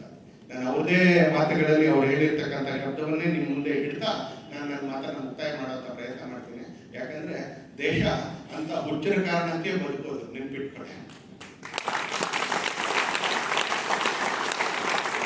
ಬಹಳ ಸಲಿ ಪ್ರಾಕ್ಟಿಕಲ್ ಆಗಿ ಯೋಚನೆ ಮಾಡೋಣ, ಪ್ರಾಕ್ಟಿಕಲ್ ಆಗಿ ಯೋಚನೆ ಮಾಡೋಣ, ಪ್ರಾಕ್ಟಿಕಲ್ ಆಗಿ ಯೋಚನೆ ಮಾಡೋಣ ಅಂತ ಭಾಷಣ ಕೇಳ್ತಾ ಇರ್ತೀವಿ ನಾವು, ಚರ್ಚೆ ನಡೆಸ್ತಾ ಇರ್ತೀವಿ. ಆ ಪ್ರಾಕ್ಟಿಕಲ್ ಆಗಿ ಯೋಚನೆ ಮಾಡೋಣ ಅಂದ್ರೆ ಸಮಥಿಂಗ್ ಕಾಂಪ್ರಮೈಸ್ ಇದೆ ಅಂತ ಅರ್ಥ. ಆ ಪ್ರಾಕ್ಟಿಕಲ್ ಅನ್ನೋ ಶಬ್ದ ಬಂತು ಅಂದ್ರೆ ಅದರಿಂದ ಏನೋ ಹೊಂದಾಣಿಕೆ, ಕಾಂಪ್ರಮೈಸ್ ಇದ್ದು, ರಾಜ್ಯದ ಶಬ್ದಗಳು ಬರ್ತಾವೆ ಅಂತ ಖಾತ್ರಿ ಇಟ್ಕೊಂಡ್ಬಿಡಿ. ದೇಶ ಇರೋದು, ದೇಶ ಬದುಕಿರೋದು ಮತ್ತು ದೇಶ ಮುಂದೆ ಬದುಕೋದು ಈ ತರದ ಹುಚ್ಚರ ಕಾರಣಕ್ಕೆ. ಮತ್ತು ತಾಯಿ ಭಾರತೀಯದು ಇಂಥ ಗರ್ಭ ಹಾಕಿದ್ರು ಅಂತ ಕೇಳಿದ್ರೆ ಅದು ಯಾವತ್ತೂ ಬರಡಾಗೋದಿಲ್ಲ, ಯಾವತ್ತೂ ಕೂಡ ಬರಡಾಗೋದಿಲ್ಲ. ನಾನು ಇತ್ತೀಚೆಗೆ ಶ್ರೀನಗರಕ್ಕೆ ಪ್ರವಾಸಕ್ಕೆ ಹೋಗಿದ್ದೆ. ನಾನು ಈ ಘಟನೆ ಹೇಳ್ಬೇಕಾದ್ರೆ ನಾನು ತುಂಬಾ ಪಾಪ ಪ್ರಜ್ಞೆಯಿಂದ ಈ ಘಟನೆಯನ್ನು ಉಲ್ಲೇಖ ಮಾಡ್ತಾ ಇದ್ದೀನಿ. ಯಾಕಂದ್ರೆ ಹೆಸರು ಮರ್ತಿದ್ದೀನಿ, ಆ ಕಾರಣಕ್ಕೋಸ್ಕರ ನಾನು ತುಂಬಾ ದುಃಖದಿಂದ ಈ ಘಟನೆ ಹೇಳ್ತಾ ಇದ್ದೀನಿ. ನನಗೆ ನನ್ನ ಪ್ರವಾಸದಲ್ಲಿ ಒಂದು ಜಾಗದಲ್ಲಿ ನನ್ಗೆ ವಾಹನ ನಿಲ್ಲಿಸಿದ್ರು. ಒಂದು ವಾಹನದಲ್ಲಿ ನಿಲ್ಲಿಸ್ಬಿಟ್ಟು ಅದೊಂದು ಜಂಕ್ಷನ್ ಪಾಯಿಂಟ್. ಆ ಜಂಕ್ಷನ್ ಪಾಯಿಂಟ್ ಅಲ್ಲಿ ಎಡಗಡೆ ಜಾಗವನ್ನ, ಖಾಲಿ ಜಾಗವನ್ನ ತೋರಿಸಿ ನಮ್ಮ ಕಾರ್ಯಕರ್ತರು ಹೇಳಿದ್ರು. ಅಲ್ಲೊಬ್ಬ ಒಂದು ಮುಸಲ್ಮಾನ ಹೆಸರು ಹೇಳ್ಬಿಟ್ಟು, ಅಂಗಡಿ ಮಾಲೀಕನ ಹೆಸರು ಹೇಳ್ಬಿಟ್ಟು, ಇವನ ಹೆಸರನ್ನ ಹೇಗಾದ್ರೂ ಮಾಡಿ ಶ್ರೀನಗರದ ಏರ್ಪೋರ್ಟ್ಗೆ ಇರ್ಬೇಕು. ಆ ಹೆಸರು ಮಾಡ್ತೀನಿ, ನಾನು ತಿಳಿಸ್ತೀನಿ ಆಮೇಲೆ ಯಾವಾಗಾದ್ರೂ. ಆತನ ಹೆಸರನ್ನ ಅಲ್ಲಿ ಅಂದ್ರೆ ಆಗಿರ್ಲಿಲ್ಲ, ಅಲ್ಲಿ ಇದ್ದವನ ಒಬ್ಬನ ಹೆಸರನ್ನ ನಾವು ಶ್ರೀನಗರ ಏರ್ಪೋರ್ಟ್ಗೆ ಇಡಬೇಕು ಅಂತ ನಾವು ಪತ್ರ ಬರೆದಿದ್ದೀವಿ ಪಾರ್ಟಿ ಕಡೆಯಿಂದ, ನೀವು ಏನಾದ್ರು ಮಾಡಬೇಕು ಅಂತ ಹೇಳಿದ್ರು. ಶ್ರೀನಗರದಿಂದ ಒಂದು 12-13 ಕಿಲೋಮೀಟರ್ ದೂರ. ನಾನು ಕೇಳಿದೆ ಅವ್ರ ಹೆಸರನ್ನು ಶ್ರೀನಗರದ ಏರ್ಪೋರ್ಟಿಗೆ ಯಾಕೆ ಇಡಬೇಕು ಅಂತ ಕೇಳಿದೆ. ಆಗ ಅಲ್ಲಿರ್ತಕ್ಕಂಥ ಕಾರ್ಯಕರ್ತರು ನಮ್ಗೆ ವಿವರಿಸಿದ್ರು. 100% ಸತ್ಯ. ಸೇನೆಯ ಕಮಾಂಡರ್ಗಳು ಅದನ್ನ ಆಮೇಲೆ ಸ್ಥಿರೀಕರಿಸಿದ್ರು ನನಗೆ. 100% ಇಟ್ ಈಸ್ ರೈಟ್ ಅಂತ. ಪಾಕಿಸ್ತಾನದ ಗಡಿಗಳಿಂದ ಬರ್ತಾ ಇದ್ದಂತ ಸೈನ್ಯವನ್ನ ಈ ರಸ್ತೆ ಹೋದ್ರೆ ಶ್ರೀನಗರಕ್ಕೆ ಹೋಗುತ್ತೆ, ಈ ರಸ್ತೆ ಹೋದ್ರೆ ಶ್ರೀನಗರದಿಂದ ದೂರ ಹೋಗುತ್ತೆ. 48ರ ಆ ಮಧ್ಯರಾತ್ರಿಯಲ್ಲಿ ಅವರು ಶ್ರೀನಗರವನ್ನ ಕ್ಯಾಪ್ಚರ್ ಮಾಡಬೇಕು ಅಂತ ಹೊರಟಿದ್ರು ಪಾಕಿಸ್ತಾನದ ಸೈನಿಕರು ಗ್ರಾಮಾಂತರ ವೇಷದಲ್ಲಿ. ಆ ಜಂಕ್ಷನ್ ಅಲ್ಲಿ ಇದ್ದಂತ ಅಂಗಡಿಯವನ ಹತ್ರ ಜೀಪಲ್ಲಿ ಬಂದಂತ ಪಾಕಿಸ್ತಾನದ ಕಮಾಂಡರ್ ಅಂತ ಕೇಳ್ತಾನೆ, ಶ್ರೀನಗರ ಕೈತೆ ಜನ ಬಂದವರು ಪಾಕಿಸ್ತಾನಿಗಳು ಅಂತ ಗೊತ್ತಿದೆ, ಹೋಗ್ತಾ ಇರೋದು ಶ್ರೀನಗರಕ್ಕೆ ಅಂತ ಗೊತ್ತಿದೆ, ದಾಳಿಯ ಮುನ್ಸೂಚನೆಗಳು ಈಗಾಗಲೇ ಸಿಕ್ಕಿದ್ದಾವೆ, ಬರ್ತಾ ಇರೋದು ಸಾವಿರಾರು ಜನ ಅಂತ ಗೊತ್ತಿದ್ದಾರೆ. ಆ ಅಂಗಡಿ ಮಾಲೀಕ ಶ್ರೀನಗರಕ್ಕೆ ಹೋಗೋ ರಸ್ತೆ ಇದು ಅಂತ ಗೊತ್ತಿದ್ರು ಕೂಡ ಆತ ಅವ್ರಿಗೆ ಹೇಳ್ತಾನೆ, 5 ಜನ ಶ್ರೀನಗರಕ್ಕೆ ದೂರ ಹೋಗ್ತಾರೆ, 5-6 ಕಿಲೋಮೀಟರ್ ಹೋಗ್ತಾರೆ. ಹೋದ ಮೇಲೆ ಗೊತ್ತಾಗುತ್ತೆ ಮೋಸ ಹೋಗಿದ್ದೀವಿ ಅಂತ. ವಾಪಸ್ ಬರ್ತಾರೆ, ಅವನನ್ನು ಮೊದಲು ಹತ್ಯೆ ಮಾಡ್ತಾರೆ, ಆಮೇಲೆ ಶ್ರೀನಗರದ ಕಡೆಗೆ ಬರ್ತಾರೆ. ಆದ್ರೆ ಅಷ್ಟೊತ್ತಿಗೆ ನಮ್ಮ ಸೈನ್ಯ ಎಚ್ಚೆತ್ಕೊಂಡಿತ್ತು. ಯಾಕಂದ್ರೆ ಆ ಗೋಲ್ಡನ್ ಪೀರಿಯಡ್, ಹಾರ್ಟ್ ಅಟ್ಯಾಕ್ ಆದವ್ರಿಗೆ ಒಂದು ಗೋಲ್ಡನ್ ಪೀರಿಯಡ್ ಇರುತ್ತಲ್ಲ, ಹಾಗೆ ಸೈನ್ಯಕ್ಕೂ ಒಂದು ಗೋಲ್ಡನ್ ಪೀರಿಯಡ್ ಇರುತ್ತೆ. ಆ ಗೋಲ್ಡನ್ ಪೀರಿಯಡ್ ಈ 5-6 ಗಂಟೆ ಆಗಿತ್ತು. ನಮ್ಮ ಸೈನ್ಯ ಎಚ್ಚೆತ್ಕೊಂಡಿತ್ತು, ಶ್ರೀನಗರ ನಮ್ಮ ದೇಶದ ಜೊತೆ ಉಳ್ಕೊಳ್ತು. ಆ ಥರದ ವ್ಯಕ್ತಿಗಳು ಯಾಕೆ ಬಹಳ ದುಃಖದಿಂದ ಹೇಳ್ತಾ ಇದ್ದೀನಿ ಅಂದ್ರೆ ಹೆಸರು ಬರ್ತಿದ್ವಿ, ಆ ಹೆಸರು ಸ್ಮರಣೆ ಮಾಡಲೇಬೇಕಾಗಿತ್ತು. ಆ ಥರದ ವ್ಯಕ್ತಿಗಳು ಈ ದೇಶ ಅವ್ರನ್ನೇ ನಾನು ಮುಚ್ಚಿರುವಂತ ಕರ್ತಿತ್ತು. ಸಾವಿರಾರು ಜನ ಪಾಕಿಸ್ತಾನ ಸೈನಿಕರು ಬರ್ತಾ ಇದ್ದಾರೆ, ಒಬ್ಬ ಮನುಷ್ಯ ಅಕೇಲ ಅಲೋನ್ ಆತ ಹೇಳ್ತಾನೆ ನಾನು ಐತೆ ಜಾಗ ಹೇಳ್ತೀನಿ ಅನ್ನಕ್ಕೆ.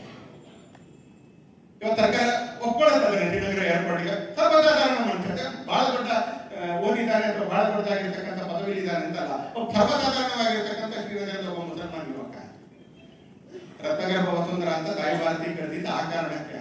ಅದರಲ್ಲಿ ಸಂದೀಪ್ ಉನ್ನಿಕೃಷ್ಣನ್ ಕರೆದವರು, ವಿಕ್ರಮ್ ಬಾತ್ರಾ ಕರೆದವರು, ಈ ತರದ ಸಾವಿರಾರು ಜನ, ಲಕ್ಷಾಂತರ ಜನ ಆಯಾ ಸಂದರ್ಭದಲ್ಲಿ ದೇಶಕ್ಕೆ ಅವಶ್ಯಕತೆ ಬಂದಾಗೆಲ್ಲ ಅಲ್ಲೇ ಹುಟ್ಟಿರ್ತಕ್ಕಂಥ ಸಾಮಾನ್ಯರ ಹೆಸರಾಗಿ ಹೇಳ್ತಾರೆ. ಸಾವರ್ಕರ್ ಕೂಡ ಅದೇ ತರದ ಸಾಮಾನ್ಯವಾಗಿರ್ತಕ್ಕಂಥ ಮಕ್ಬೂಲ್ ಶೇರ್ವಾನಿ ಅಂತಕ್ಕಂಥ ಹೆಸರು. ಮಕ್ಬೂಲ್ ಶೇರ್ವಾನಿ ಅಂತ ಆ Kashmiri Muslim youth National Conference member. ನಾನು ವಿಕಿಪೀಡಿಯಾದ ಡಾಕ್ಯುಮೆಂಟ್ ಕೊಡ್ತಾ ಇದ್ದೀನಿ ನಾನು. Who delayed the march of Pakhtun tribesmen. Pakhtun tribesmen ವಿಕಿಪೀಡಿಯಾದ ಪಾಕಿಸ್ತಾನ ಸೈನಿಕರು ಯಾರು. Pakhtun tribesmen from Pakistan and rebel forces in October 1947. ಆ ಮಕ್ಬೂಲ್ ಶೇರ್ವಾನಿ ಅಂತ ಯುವಕರು ಈ ದೇಶದಲ್ಲಿ ಲಕ್ಷಾಂತರ ಜನ ಆಯಾ ಸಂದರ್ಭ ಬಂದಾಗ ಅವ್ರ ರಾಷ್ಟ್ರ ಸೇವೆಗೆ ಅಂತ ಎದ್ದು ನಿಂತ್ಕೊಳ್ತಾರೆ. ಆ ತರದ ಹುಚ್ಚರು ದೇಶವನ್ನು ಕಾಪಾಡಿದ್ದಾರೆ. ಆ ತರದ ಹುಚ್ಚರ ಬಹುದೊಡ್ಡ ನಾಯಕ ಅಗ್ರೇಸರ ಅಂತ ಕೇಳಿದ್ರೆ ನಾನು ಅನ್ಕೊಳ್ತೀನಿ ಸಾವರ್ಕರ್. ಬರೀತಾರೆ, ಭಾವುಕವಾಗಿ ಬರೀತಾರೆ, ಮರಾಠಿಯಲ್ಲಿ ಬರೀತಾರೆ ಅವರು. ಹೇ ಮಾತೃಭೂಮಿ ತುಗೆಲ್ಲ ಮನವಾಹಿಯಲ್ಲೇ. ನಿಮಗೂ ಅರ್ಥ ಆಗುತ್ತೆ, ಭಾರತದ ಭಾಷೆಗಳನ್ನ ಅರ್ಥ ಮಾಡ್ಕೊಳ್ಳೋದು ಕಷ್ಟ ಏನಿಲ್ಲ, ಯಾಕಂದ್ರೆ ನಾವು ಬಹಳ ಹೋರಾಟಗಾರರಲ್ಲ, ಹಾಗಾಗಿ ನಮ್ಗೆ ಬೇರೆ ಭಾಷೆಗಳು ಸ್ವಲ್ಪ ಅರ್ಥ ಆಗುತ್ತೆ. ಹೇ ಮಾತೃಭೂಮಿ ತುಗೆಲ್ಲ ಮನವಾಹಿಯಲ್ಲೇ, ವಕ್ತೃತ್ವ ವಾಕ್ ವಿಭವಹಿ ತುಗೆ ಅರ್ಪಿಯೇಲೆ. ತೂ ತೇಗಿ ಅರ್ಪಿಲಿ ನವಿ ಕವಿತಾ ರಸಾಲ, ಲೇಖಾ ಪ್ರತಿ ವಿಷಯ ತೂಚಿ ಅನನ್ಯ ಝಾಲ. ನಾವು ಮನಸ್ಸನ್ನು ಅರ್ಪಿಸಿದ್ದೀವಿ ತಾಯಿ ನಿಮಗೆ, ನಮ್ಮ ಮಾತಿನ ಕಲೆಯನ್ನು ಅರ್ಪಿಸಿದ್ದೀವಿ, ನನ್ನ ಶಬ್ದಗಳ ಭಂಡಾರ ನನ್ನ ಹತ್ರ ಏನಿದೆ ಅದನ್ನು ಅರ್ಪಿಸಿದ್ದೀನಿ. ತುಗೆಲ ಮನವಾಹಿಯೇಲೆ, ಮನಸ್ಸು, ವಕ್ತೃತ್ವ ವಾಕ್ ವಿಭವಹಿ ತುಗೆ ಅರ್ಪಿಯೇಲೆ, ಅದನ್ನು ಅರ್ಪಿಸಿದ್ದೀನಿ. ಕಾವ್ಯ ರಸ ಕವಿತಾ ರಸಾಲ, ನನ್ನ ಕಾವ್ಯ ರಚನೆಯ ಶಕ್ತಿ ಅದನ್ನು ನಿಮಗೆ ಅರ್ಪಿಸಿದ್ದೀನಿ ನಾನು. ತೂಚಿ ಅನನ್ಯ ಲೇಖಾ ಪ್ರತಿ ವಿಷಯ ತೂಚಿ, ಲೇಖನ ಬರೆಯುವಂತಹ ಶಕ್ತಿಯನ್ನು ಕೂಡ ನಿನಗೆ ಅರ್ಪಿಸಿದ್ದೀನಿ. ಮುಂದುವರಿತಾರೆ ಅವರು ಅಂತಾರೆ. ತ್ವತ್ಸನ್ನಿಲಿ ಢಕಲಿಲೆ ಪ್ರಿಯ ಮಿತ್ರ ಸಂಘ. ಇದನ್ನೆಲ್ಲ ನಿಮ್ಗೆ ಅರ್ಪಿಸ್ತಾ ನನ್ನ ಸ್ನೇಹಿತರ ಸಹವಾಸವನ್ನ ನಾನು ಬಿಡ್ತಾ ಬಂದೆ. ತ್ವತ್ಸನ್ನಿಲಿ ಢಕಲಿಲೆ ಪ್ರಿಯ ಮಿತ್ರ ಸಂಘ, ಕೇಲೆ ಸ್ವಯೇ ದಹನ ಯೌವನ ದೇಹ ಭೋಗ. ಇದನ್ನೆಲ್ಲ ಮಾಡ್ತಾ ನನ್ನ ಯೌವನವನ್ನು ಕೂಡ ನಾನು ಭಸ್ಮ ಮಾಡ್ಕೊಂಡೆ, ನನ್ನ ತಾರುಣ್ಯವನ್ನು ಕೂಡ ನಾನು ಭಸ್ಮ ಮಾಡ್ಕೊಂಡೆ. ತ್ವತ್ಸಂಡಿಲೆ ಢಕಲಗಿ ಗೃಹವಿತ್ತ ಮತ್ತ, ಮನೆ ಮಾರುವಂತ ಏನಿತ್ತು ಅದನ್ನೂ ಮರ್ತು ಬಿಟ್ಟ ನಾವು. ಗೃಹವಿತ್ತ ಮತ್ತ ದಾವಾನಲಾಂತ ವಹಿನಿ ನವಪುತ್ರ ಕಾಂತ. ಹೆಂಡತಿ ಮಕ್ಕಳನ್ನು ಕೂಡ ಈ ಕೆಲಸ ಮಾಡ್ತಾ ನಾವು ಮರ್ತು ಬಿಟ್ವಿ. ತ್ವತ್ಸಂಡಿಲಾವರಿ ಬಳಿ ಪ್ರಿಯ ಬಾಲಗಾಲ ಮಮ ದೇಹ ಕೇಲ. ಸ್ವಂತ ದೇಹವನ್ನು ಕೂಡ ತ್ಯಾಗ ಮಾಡುವಂತ ಪರಿಸ್ಥಿತಿ ಬಂದ್ರೆ ಅದಕ್ಕೂ ಕೂಡ ಸಿದ್ಧವಾಗಿ ನಿಂತ್ಕೊಂಡಿದ್ದೀವಿ. ಸಾವರ್ಕರ್ ಬರೀತಾರೆ, ಹೇಕಾಯ ಒಂದು ಅರ್ಥತೋ ಜನಿತಾ ತಾಮಿ. ಇದನ್ನೆಲ್ಲ ಹೇಳ್ತಾ ಇರ್ಬೇಕಾದ್ರೆ ಹೇಳ್ತಾರೆ, ಇದು ಯಾವ್ದೋ ಬೋಧನೆಯಿಂದ ಮಾಡಿದೀವಿ ಅಂತಲ್ಲ, ಯಾವ್ದೋ ಟಾಲಿಂದೋ ಲೆನಿಂದೋ ಹೆಸರು ತಗೊಂಡ್ಬಿಟ್ಟು ಮಾರ್ಕ್ಸಿಸ್ಟ್ ಹೆಸರು ತಗೊಂಡು ಬಂದೂಕು ಇಟ್ಕೊಂಡು ಇಲ್ಲಿಯವರೆಗೆ ರಕ್ತ ಸುರಿಸಕ್ಕೆ ಅಂತ ಮಾಡ್ತಾ ಇದೀವಿ ಅಂತಲ್ಲ. ಕ್ರಾಂತಿ ಹೆಸರಿನಲ್ಲಿ ದೇಶವನ್ನು ವಿಧ್ವಂಸ ಮಾಡುವಂತ ಕೆಲಸ ಮಾಡಲ್ಲ. ನಾವೇನ್ ಮಾಡ್ತಾ ಇದೀವಿ ಅಂತ ನನಗೆ ಬಹಳ ಸ್ಪಷ್ಟವಾಗಿ ಗೊತ್ತಿದೆ. ಯಾಕೋಸ್ಕರ ಇದನ್ನೆಲ್ಲ ಮಾಡ್ತಾ ಇದೀವಿ ಅಂತ ಸ್ಪಷ್ಟವಾಗಿ ಗೊತ್ತಿದೆ ಅಂತ ಹೇಳಿ ನನ್ನ ಅಂತಿಮವಾಗಿರ್ತಕ್ಕಂಥ ವಾಕ್ಯವನ್ನು ಹೇಳ್ತಾರೆ, ಪದ್ಯದಲ್ಲಿ ಹೇಳ್ತಾರೆ ಅವರು. ಕೀ ಗೇತಲೆ ವ್ರತ ನಹೆ ಅಮಿಯ ಅಂದೇನೆ. ಗೊತ್ತಿದೆ ನಮಗೆ ಬಹಳ ಸ್ಪಷ್ಟವಾಗಿ ವ್ರತ ಏನು, ಎಷ್ಟು ಕಠಿಣವಾಗಿರ್ತಕ್ಕಂಥ ವ್ರತ ಅಂತ ನಮಗೆ ಚೆನ್ನಾಗಿ ಗೊತ್ತಿದೆ. ಲಬ್ಧ ಪ್ರಕಾಶ ಇತಿಹಾಸ ನಿಸರ್ಗ ಮಾನ್ಯ. ನಾವೇನೋ ಇತಿಹಾಸದ ಭಾಗ ಆಗ್ತೀವಿ, ನಮ್ಗೇನೋ ಬಹಳ ಬೆಳಕು ಸಿಗುತ್ತೆ, ಪ್ರಕಾಶ ಸಿಗುತ್ತೆ, ಪ್ರಸಿದ್ಧಿ ಸಿಗುತ್ತೆ, ಇದಕ್ಕೋಸ್ಕರ ನಾವು ಮಾಡ್ತಾ ಇದ್ದ ನಾವು. ಜೇ ದಿವ್ಯ ದಾಹಕ ಮನೋನಿ ಅಥವಾ ಯಾಕೆ ಬುದ್ಧಿಯಾತಿ ಮಾಡ, ಬುದ್ಧಿಪೂರ್ವಕವಾಗಿ ಈ ಕೆಲಸ ಮಾಡ್ತಾ ಇದ್ದೀವಿ. ಅರ್ಥ ಮಾಡ್ಕೊಂಡು ಈ ಕೆಲಸ ಮಾಡ್ತಾ ಇದ್ದೀವಿ. ಬುದ್ಧಿಯಾಟಿ ವಾಣ ಧರಿಲೆ ಕರಿಹೇ ಸತೀಕೆ. ಯಾಕಂದ್ರೆ ಇದು ನಾವು ಕೊಟ್ಟಿರ್ತಕ್ಕಂಥ ವೀರ ಕಂಕಣ. ಈ ದೇಶದ ಕೆಲಸಕ್ಕೆ, ತಾಯಿ ಭಾರತೀಯ ಸೇವೆಗೆ ನಾವು ಕೊಟ್ಕೊಂಡಿರ್ತಕ್ಕಂಥ ವೀರ ಕಂಕಣ ಇದು. ಯಾವ್ದೋ ಬೋಧನೆ ಕಾರಣಕ್ಕೆ ಮಾಡ್ತಾ ಇದೀವಿ ಅಂತ ಅನ್ನಲ್ಲ, ಅಥವಾ ಯಾವ್ದೋ ಆವೇಶದ ಕಾರಣಕ್ಕೆ ಮಾಡ್ತಾ ಇದೀವಿ ಅಂತ ಏನಿಲ್ಲ. ಬುದ್ಧಿಪೂರ್ವಕವಾಗಿ ನಾವು ಈ ವೀರ ಕಂಕಣ ತೊಟ್ಕೊಂಡಿದೀವಿ ಅಂತ ಹೇಳ್ತಾರೆ. 15-20 ವರ್ಷಗಳ ಮುಂಚೆ ತನ್ನ ಅತ್ತಿಗೆ ಪತ್ರ ಬರೀತಾರೆ. 15-20 ವರ್ಷಗಳ ಮುಂಚೆ ತನ್ನ ಅತ್ತಿಗೆ ಪತ್ರ ಬರೀತಾರೆ. ಅದಕ್ಕೆ ನನ್ನ ತಾಯಿಗೆ 7 ಜನ ಮಕ್ಕಳಿದ್ದಿದ್ರೆ 7 ಜನರನ್ನು ಡೈಲಿ ಕಳ್ಸೋದಕ್ಕೆ ಅವ್ರು ಮನಸ್ಸು ಮಾಡ್ತಿದ್ರು. ಈಗ 3 ಇದೀವಿ ಅನ್ನೋ ದುಃಖ ನಮ್ಗೆ ಆಗ್ತಾ ಇದೆ ಅಂತ ಅತ್ತಿಗೆ ಪತ್ರ ಬರೀತಾರೆ. ಜೀವನದ ಸಂಧ್ಯಾ ಕಾಲದಲ್ಲಿ ಬರೀತಾರೆ, ನಾವು ಇದನ್ನೆಲ್ಲ ನಿನಗೆ ಅರ್ಪಣೆ ಮಾಡಿದ್ದೀವಿ. ಅರ್ಪಣೆ ಮಾಡ್ತಾ ಇರ್ಬೇಕಾದ್ರೆ ಬುದ್ಧಿಪೂರ್ವಕವಾಗಿ ಸಂಕಲ್ಪಬದ್ಧವಾಗಿ ಅರ್ಪಣೆ ಮಾಡ್ತಾ ಇದ್ದೀವಿ ಅಂತ ಹೇಳಿ ಬರೀತಾರೆ. ಸಾವರ್ಕರ್ ಈ ತರದ ತುಂಬಿದ ವ್ಯಕ್ತಿತ್ವ. ಅವರನ್ನ ಬೇಕು ಅಂತ ಹೇಳಿ ವಾಂಟೆಡ್, ಅವರನ್ನು ಒಂದು ಷಡ್ಯಂತ್ರದ ಭಾಗವಾಗಿ, ಒಂದು ಸ್ಟ್ರಾಟಜಿಯ ಭಾಗವಾಗಿ, ಷಡ್ಯಂತ್ರದ ಭಾಗವಾಗಿ ಅವ್ರನ್ನ ವಿಲಿಫಿಕೇಶನ್ ಮಾಡ್ತಕ್ಕಂಥ, ಅವ್ರ ಬಗ್ಗೆ ನಿಂದಿರ್ತಕ್ಕಂಥ ಒಂದು ಬಹುದೊಡ್ಡ ವ್ಯವಸ್ಥೆಗಳು ಈ ದೇಶದಲ್ಲಿ ಬಂದು ಹೋಗಿದ್ದಾರೆ. ಆದ್ರೆ ಆ ವ್ಯವಸ್ಥೆಗಳು ಅಸ್ತಂಗಿಸ್ತಾ ಇದ್ದಾವೆ, ಸಾವರ್ಕರ್ ಪ್ರಕಾಶಿಸ್ತಾನೆ ಇದ್ದಾರೆ. ಅದನ್ನು ನಾವು ಆ ಸಾವರ್ಕರ್ ಹೆಸರನ್ನ ಯಲಹಂಕ ಮೇಲ್ಸೇತುವೆಗೆ ಇಡ್ತೀವಿ ಅಂತ ಹೇಳಿದ್ರೆ ನಾವು ಬಿಡೋದಿಲ್ಲ ಅಂತ ನಿಂತ್ಕೊಳ್ತಾರೆ. ಆ ಸಾವರ್ಕರ್ ಅವರ ಹೆಸರನ್ನ ಸುರತ್ಕಲ್ ಜಂಕ್ಷನ್ಗೆ ಬಿಡೋದಿಲ್ಲ ಅಂತ ಹೇಳಿದ್ರೆ ಅಲ್ವಾಂಟ ದಟ್ಟಿನ ಮತಾಂತರ ನಿಂತ್ಕೊಳ್ತಾರೆ ಅಂತ. ಅವರೆಲ್ಲರಿಗೂ ನಾನು ಅನ್ಕೊಳ್ತೀನಿ, ಇವತ್ತಿನ ವೇದಿಕೆ ಕೂಡ ಅವರೆಲ್ಲರಿಗೂ ಉತ್ತರ, ಇವತ್ತಿನ ಸಭೆ ಕೂಡ ಅವರೆಲ್ಲರಿಗೂ ಕೂಡ ನಿಶ್ಚಿತವಾಗಿ ಉತ್ತರವೇ ಪ್ರಶ್ನೆ ಇಲ್ಲ.